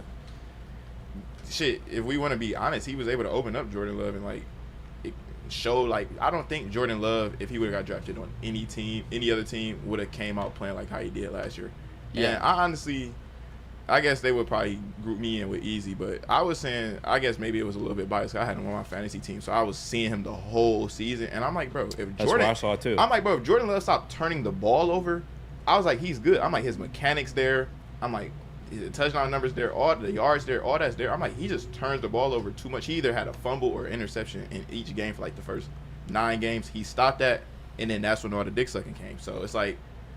Well, I don't know, bro. If he keep the turnovers down, we might hear a lot more of Jordan Love. But I hope we don't though. All right, I hate the Packers. Yeah, I'll take a very away. I'll just say very elite. But he was elite in the back half, and one of those games came against the Super Bowl champions, Kansas City Chiefs, where the defense. I love stellar. You love telling that one. One of those games came against us. Forget. The game came against us. He opened up the game. Deep 70-yard Christian bomb. Watson. Yeah, like I knew we lost the game because of that. Bro, they opened up the game and did that. I was like, oh, we lost. Yeah, man. Yeah, I just don't think you can crown him already. That's just where I'm at. Yeah, they beat Dallas in the playoffs. Dallas tends to choke every single time they get in the playoffs. And they're claiming him because he won on the road in Dallas. Dallas chokes all the time. The other part, too, is, like, again, like the wide receivers. We talked about he's using all of them. Which one of those guys was all pro? Which one of those guys are all talent, even projected to be any of those things? And they have a couple second rounders, maybe 3 second rounders: Christian Watson, right? Jaden Reed, and the tight end Musgrave. So that's a lot of. Was he? So that's that 4 second. I think Dawes might have been third, but that's like a lot of. That's a lot of draft capital. Do they project to be anything? Like where was the value at on those guys coming out of the drafts? I mean, Watson probably, in my opinion, had the highest out of all of them. Hey, Aaron Rodgers couldn't do nothing with him. Aaron Rodgers didn't have him, to be fair. No, he had Romeo Doubs. I thought he for sure had Romeo Doubs. I think he had Doubs. For sure had Watson. He had Watson. Christian Watson. Yeah. Look, man, the way he's able to utilize all those guys, I can't knock it. I can't. And should we? Is he on? Is he ready to go? No. Keep it going. All right, we got number 10, the Detroit Lions, heart and soul, and some would say the sun god, Amon-Ra St. Brown, cracks the top 10 above Jordan Love. Above Jordan Love. It feel like they just been throwing names at like random spots because it's been like a spot at like number 12. I'm like, damn, he probably could have been like further back. Yeah, what the? Okay, it feel like it's random as hell. Because I think Amon-Ra top 5 for real. Yeah. LeBron should be Amon-Ra should be like throw that article back up for you for a sec, Chris. Off the top of my head. If you could, please. Yeah, top 5. I mean, Amon-Ra St. Brown, as a third-year pro, St. Brown racked up career highs in catches with 119 yards, 1,515, and touchdowns 10. That helped him earn All-Pro honors for a second straight season and All-Pro status for the first time. He enters year 4 on a mission to join Jefferson, Chase, and Lamb, little tease there, as one of the truly elite wideouts in the game. Amon-Ra St. Brown cracking the top 10. I'm happy with it. I'm glad he got some shine. He's above a guy in Jordan Love that only did it for half a season. He's a guy. He's above a guy like Brock Purdy, who also has only had one good season. Amon-Ra St. Brown has been the definition of consistent, and I think it's just going to continue to shine moving forward. So how many of our Lions do we have right now? We have Laporta, Gibbs, Hutchin, Amon-Ra. Oh, so Branch got left off. Branch got left off, and Aleem got left off. Yeah. Yep. So are you guys? Would you take anybody else above St. Brown so far that we've passed? Yeah. That we've said. No. That we've said. No. All right, we're going to move forward with one of the best safeties in the league, maybe the best safety, number 9 out of the Baltimore Ravens, Kyle Hamilton. That's my guy. Could have been a Detroit Lion. We're not looking back. We're looking forward. All right, that's cough, fair. cough. All right, C.J. Stroud comes in at number 8. No. As the top quarterback with the under 25. I'm not putting him above Amon-Ra. I think positional value. The positional value. Yeah, I was just about to say that's for sure why they doing it. Yeah. Number 7, we got shout out Olsen in the chat. His boy Tristan Wirfs. Are you guys mad at that at all? No, I really don't. No. Because the best lineman under age 25 on this list comes in at number 6, Penei Sewell of the Detroit Lions, a true franchise cornerstone and catalyst 23. for Detroit's turnaround. Sewell garnered first-team All-Pro honors last season. He also appeared in a Pro Bowl for his second season, and this offseason signed a 4-year, $112 million contract extension. Like Caleb hit on earlier, which I thought was an amazing point, he started all of this. He started the turnaround in Detroit. I'm glad they alluded to it in that article. Penei Sewell is the heart and soul of this Detroit Lions team, and you can tell in those pregame hype-up speeches, he gets it. And this team, it pumps with Penei Sewell and his aggressiveness, and they follow him, and he is super well-built to lead this team. Penei Sewell, top 6. How you feeling, Eazy? I mean, I like these number 1 on the list in terms of the offensive lineman, it sounds like, from what you said. So I like that. I would imagine him be a top 5 guy, but I'm not going to trip over it. Penei Sewell's only 23 years old. He's going to be on this list for 2 more years to come. That's crazy to think about. Yeah. Extremely crazy. Real quick to finish off the list. Yeah, who's ahead of him? This is the disrespect right here. Okay. Number 5, Pat Surtain. Put Sewell ahead of him. No. Yeah. No. Sewell is No. They said literally Amon-Ra and Devontae Adams said that toughest he guy is to play against. the best player they played against, and he really got other stats and stuff to back it up. So I would say Pat Surtain. All right, who's number 3? Number 4, CeeDee Lamb. 3, Jamar Chase. 2, Micah Parsons. 1, Jefferson. I think if you put Sewell at 5 there, that's where I'm happy with this list. I can't be too mad. I'm sorry. I might be biased. It might be whatever. No, I think Penei Sewell's the best non-quarterback football player in the league right now. I'm sorry. That's just the way I feel. I think it's crazy that – I think it's crazy. I mean, those are great players. Micah Parsons, CeeDee Lamb, Justin Jefferson. I mean, those are great players. But Penei Sewell not even being in the top 5 is ridiculous. And just the way this list kind of shook out, I'm confused because is it based off of, the importance of a position? Because why is Hutch only at 14? You know what I mean? Like, I just don't – I didn't understand this list. I didn't really like it. Penei Sewell should have been at number 1. Real quick, who are the 3 dudes ahead of Hutch real quick? Ahead of Hutchinson? Yeah. Sauce, Purdy, and Love. I think Sauce is a little – I would have Sauce over Pat Surtain. I would have – yeah. Oh, yeah, absolutely. Absolutely. I'm actually – like, ball players, like you listen to the players speak, Joel's right on the money. It was Devontae Adams and Amon-Ra, 2 guys, all pros. They said Surtain was the toughest one. And Amon-Ra played Sauce his rookie year. He got all pro nod. Devontae, I'm sure, played him last year. It's more so the fact that Devontae Adams said it, and they play each other 2 times a year, and he didn't play them 2 times already. He scored a game-winning touchdown on him. I remember because he had the clip where he was like, "He's too young. He's not ready." Because he beat him on a little double move, but I guess Pat Surtain learned from that. Yeah, I don't see any world where Penei Sewell isn't ranked above him. I mean, I would put Penei Sewell above him. Do you have Surtain as the best cornerback in the league? I was going to say, do you have him as the best corner in the Denver league? Broncos games, though. Do you have him as the best corner in the league? In the league? Yeah, him or Sauce. I'm trying to think. Who outside of 25? McDuffie, Jalen Johnson. McDuffie over 25? No, McDuffie's on this list at 15 and Sauce is at 13. I would say, because there's not too many cornerbacks over the age of 25 that I can think about other than Jalen Ramsey. I would say that's probably the only player, but Jalen Ramsey's starting to. I think I would rather have Sauce. Maybe. I mean, Pat Surtain's a good-ass player. Don't get me wrong. I mean, we're battling over one spot here, but I just think Penei Sewell being 23, best tackle in the league in my eyes, right there with Trent Williams. That's where the list ends. And Trent Williams is a Hall of Famer. I think you can already pencil Penei Sewell in as a Hall of Fame ready right tackle. I think he's going to be that for this Detroit Lions team, and I would definitely have him in the top 5. But as Eazy said, he's only 23. This guy's going to be the number 1 player on this list pretty soon here, I would think. Is Jalen Johnson on the list at all? Is he over 25? I would have to think he's over 25. 26, 27. Yeah, he probably is. Let me look it up real quick. Because, he on his second contract now. He should be over 25. He's 25. He's not on the list at all? Oh, on the dot. Damn. He's getting disrespected, I ain't going to lie. Yeah, I agree on that. Sam Reynolds chimed in, Sewell over Surtain Easy. Shout out Flannel. Yeah, I was going to say to Caleb's argument, like when you look at Sewell, not only is he elite at blocking, he's played both tackle positions, have been elite at both, or showcase elite skill sets. But then also, you got this is a little crazy. I get it only happened the one time. Brother ran out and converted a third down. And it didn't look Caught crazy. the ball. And it didn't look crazy. He had a stiff arm to end it. Yeah, he smacked the shit out of him. Smacked the fuck out of him. What you think? And then he's a weapon in the run game. I don't know if enough people realize this. Yeah. I talked about it on the show before. On my phone, on my Twitter, one of my bookmarks are Penei Sewell highlights. Like, what other tackle has highlight plays? Because he just runs down the field.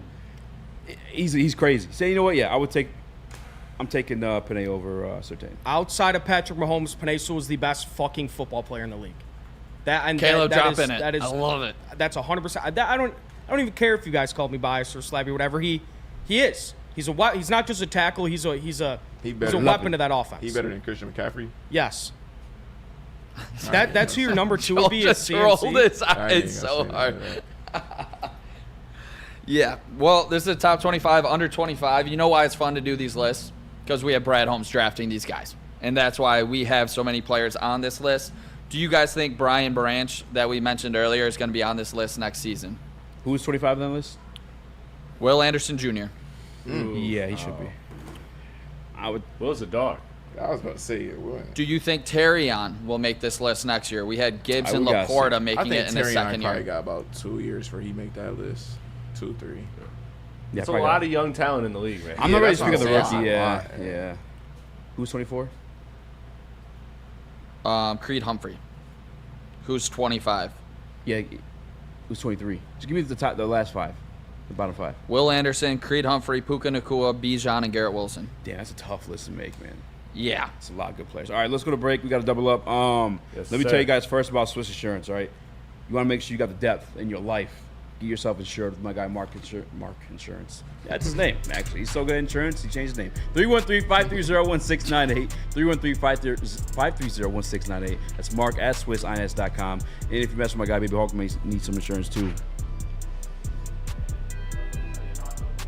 Girls Club. Join the best youth football league in Metro Detroit. The Boys and Girls Club of Southeastern Michigan's 3C Sports League offers youth ages 5 to 14 with 6 exciting teams to choose from in Detroit, Belleville, Highland Park, and East Point. All coaches are trained, certified, and undergo background checks. Register for football or cheer at bgcsm.org. And equipment, meals, and transportation are included, all with the chance to play the championship at Ford Field where the Lions play for just $175 per child. Put the youth back in youth sports with BGCSM 3C Sports. We don't like to brag that we are the toughest sports network in Detroit, but we do have a guy named Darren McCarty on our side. Woodward Sports.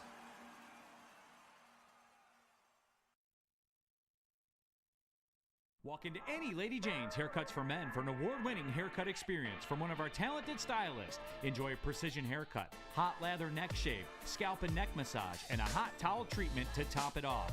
Enter for your chance to win the $50,000 Perfect Bracket Challenge. With more than 25 Metro Detroit locations, there's always a Lady Jane's near you. Lady Jane's Haircut for Men, open 7 days a week. Walk in anytime. Lady Jane's, it's wicked awesome. The Ally Challenge presented by McLaren is back August 22nd through 25th at Warwick Hills and Grand Blanc. Be there for PGA Tour Champions Golf, Family Night, concerts, and more. Tickets start at just $15. Get yours at allychallenge.com today. So just to get the heated steering wheel, I also had the spring for the bigger rims. Yeah, that's how they get you. Those upgrades will cost you an arm and a leg every time. Hey, new car crew, how'd it go this weekend? I got a great deal on mine. How? I went to Randy Wise, not those other guys. They got me in a great new ride, and they didn't break my budget. Hey, could you pass me the sugar? How? Never mind. He made the wise choice. Yep. Make the wise choice at randywisechevy.com. Mark White gonna do you right. Give him a call, 248-290-8242. Visit him at markwhitesales.com. Save yourself $5,000 on the purchase of your new home. $5,000? By calling my guy Mark White, 248-290-8242.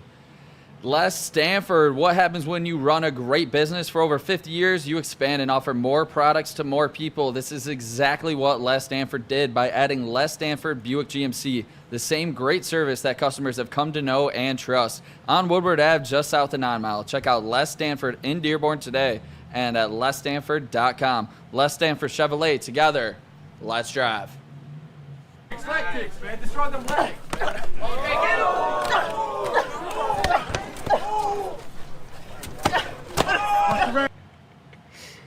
Hey, you guys been asking for the UFC talk all week, and we finally have it with my good friend, Baby Hall. We used to have a podcast together called the 012, and now we're finally getting back up.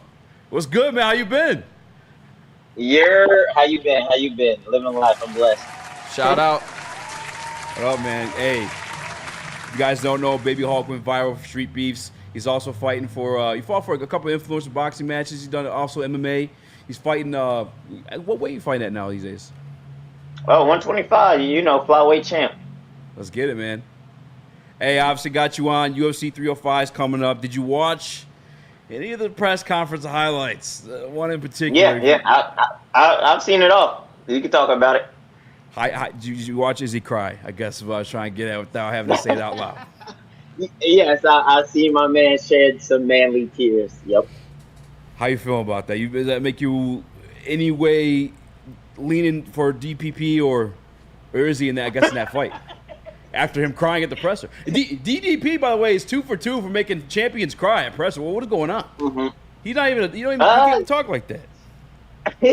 Dude, for me, it's like people deal with emotions in different ways. Some people, yell. Some people scream. Like, if that's how you have to process your emotions, then it is what it is. Just because, he cried on stage doesn't mean he's not going to win that fight. So, I mean, I don't look too much into that. Like, if your opponent sees that as a win, then, that's good for him. But, bro, like I said, people deal with emotions in different ways. And he seemed to got, overwhelmed. And that's how he had it. But, dude, we're not going to act like Eazy is always the most toughest guy all the time. He's let his emotions, run before. So, whatever he has to do to, facilitate where he needs to be for the fight, more power to him.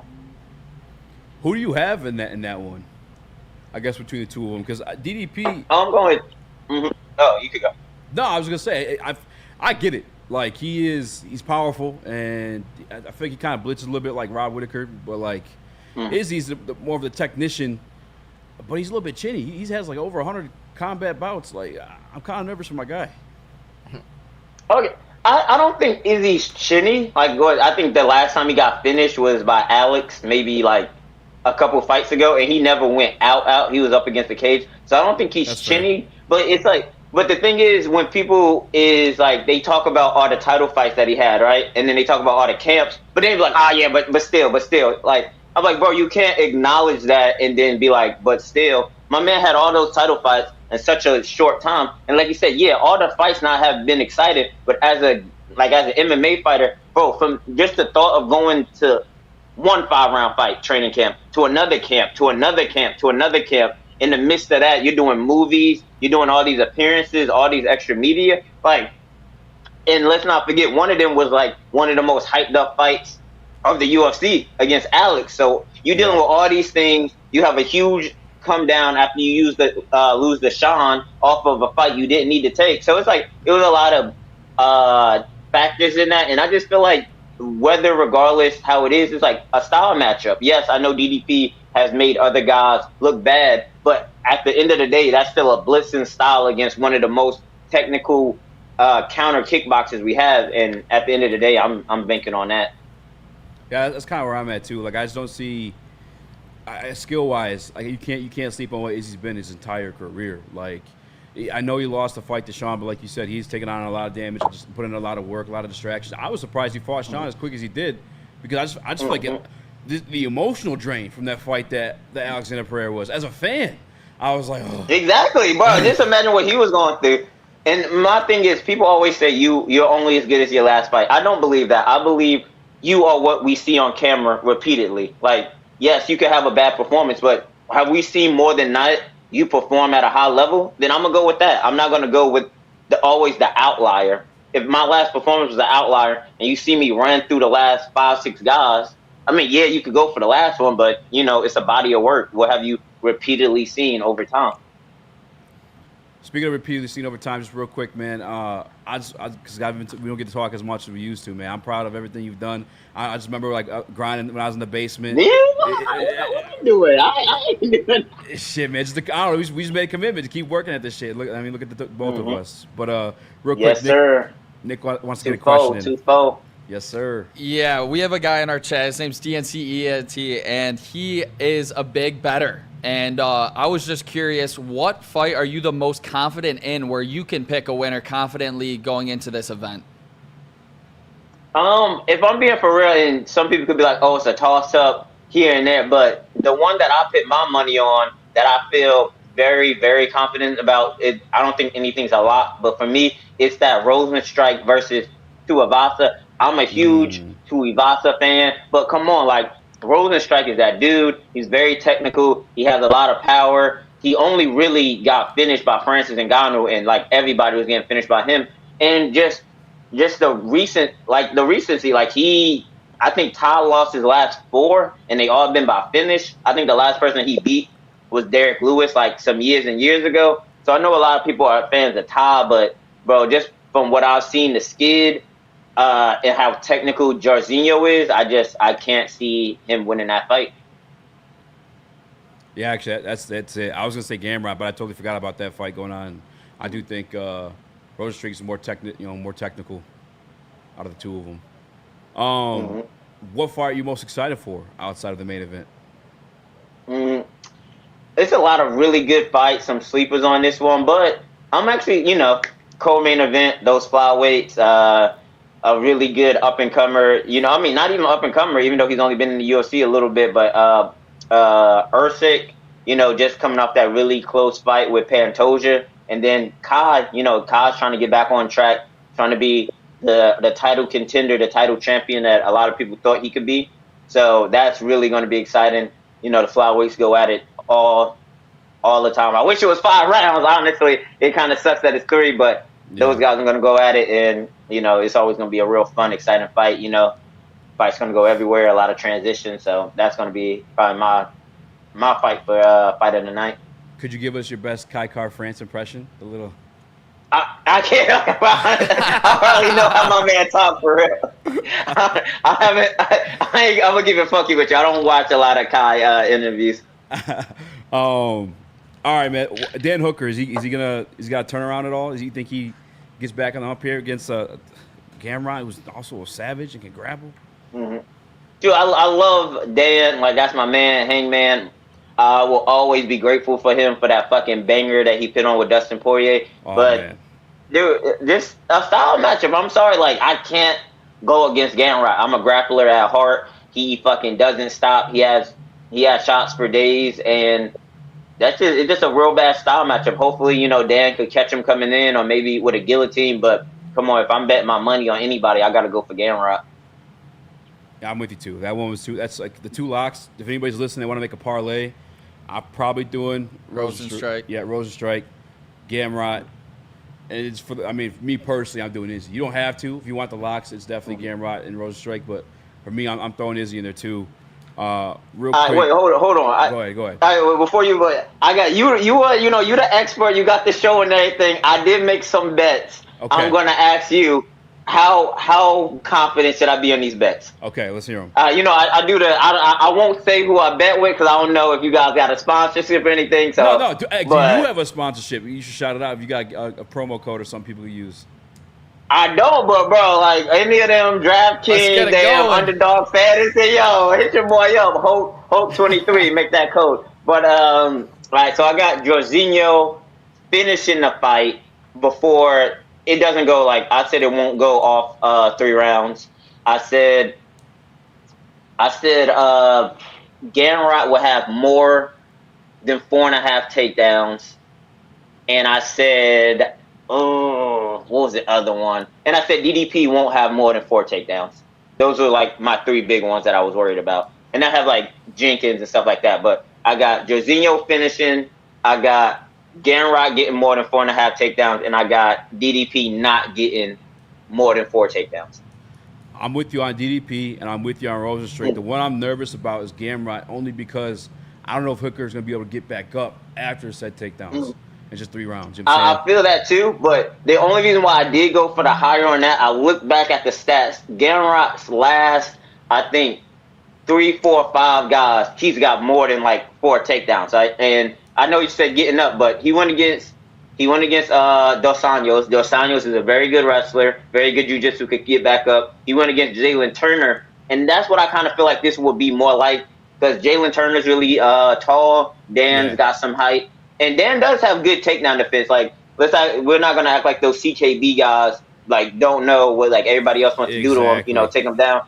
So I'm like over 3 rounds. Let's say he gets 1, Dan gets back 2 in the first, 1 in the second, 1 more in the third, like maybe 2 in the third. Then I'm like, I got it right there. But over the course, as long as he doesn't finish him quick, and that's the only way I see he won't get 4. But if it goes the distance, which I'm assuming is going to go over 15 minutes, I feel like he'll get at least 4 takedowns.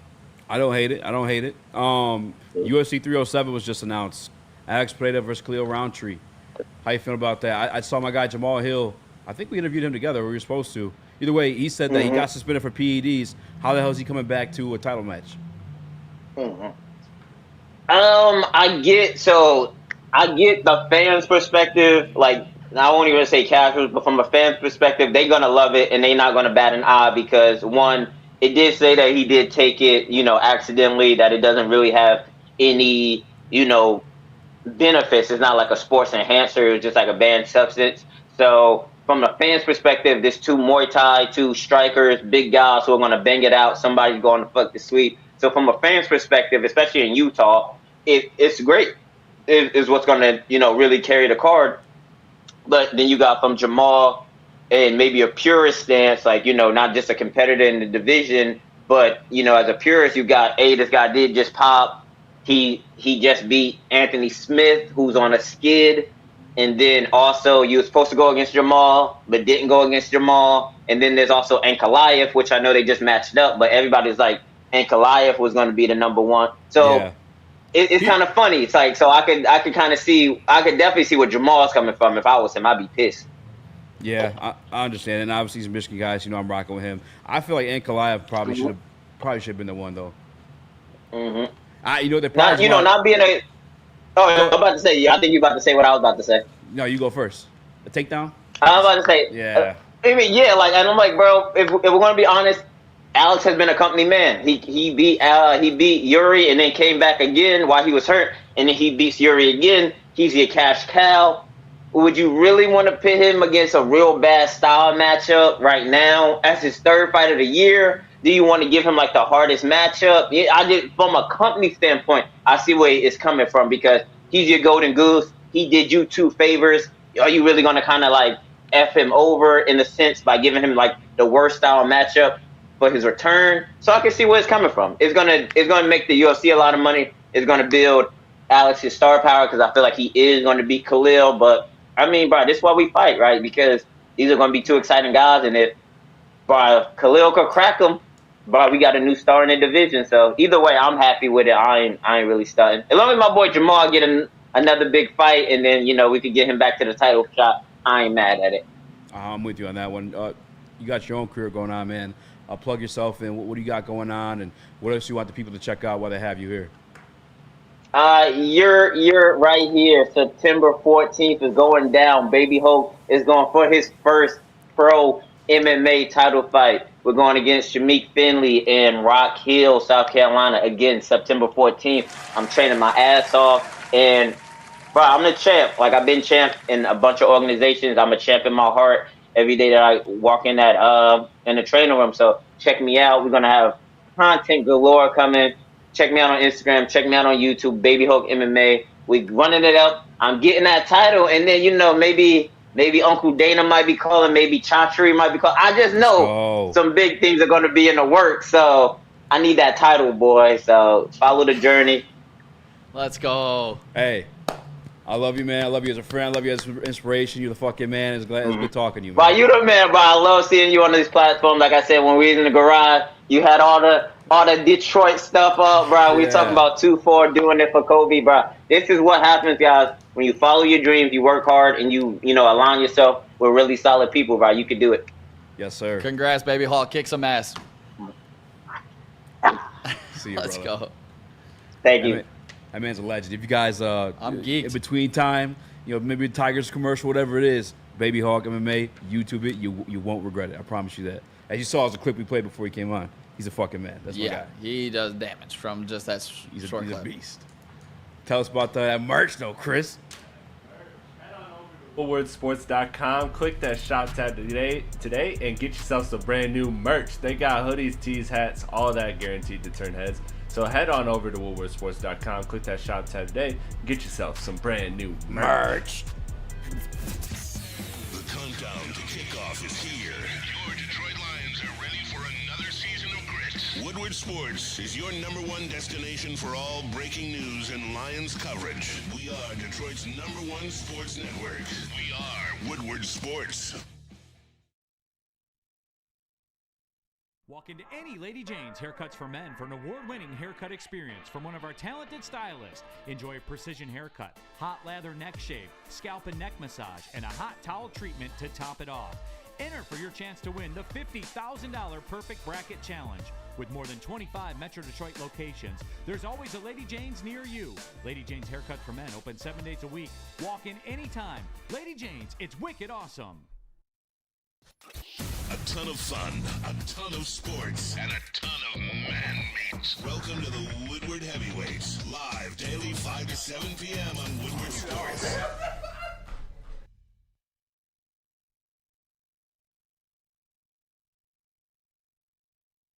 Attention sports fans, don't miss out on expert sports injury insights with Dr. Jeff Pierce of Michigan Sports and Spine. Join Dr. Pierce every Tuesday during Big D Energy and Thursdays during Ermanni and Edwards, where he offers top-notch injury advice. Trust the guy that DMAC trusts. Dr. Jeff Pierce is here to keep you in the game and performing at your best. For more information, visit MichiganSportsandSpine.com or call 248-426-9944. Let's go. The waters are finally coming to an end. This ship has sailed. We are home. Enjoy the Woodward cruise if you're down there. Be safe.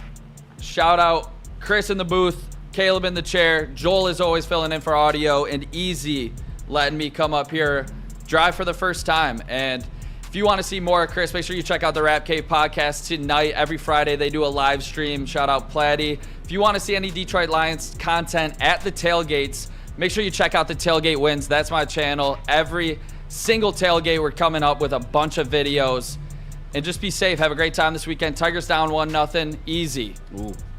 You excited for the weekend? Yeah, I'm excited for the weekend. I'm excited for the fights this Saturday. I'll be out with my guy Dre. I don't know where we're going, but if you guys see us, come say what up. I just want to get you guys the time, I guess, to promote yourselves to your platforms, Joel. I know you about to start posting a lot more clips and stuff. Yeah, what you call it? We just made the Yin Yang Sports Instagram and Twitter. So let's go. Yin Yang Sports. Let's go. It's just Yin Yang Sports on Instagram and Twitter. No underscores or anything like that. Just straight up Yin Yang Sports.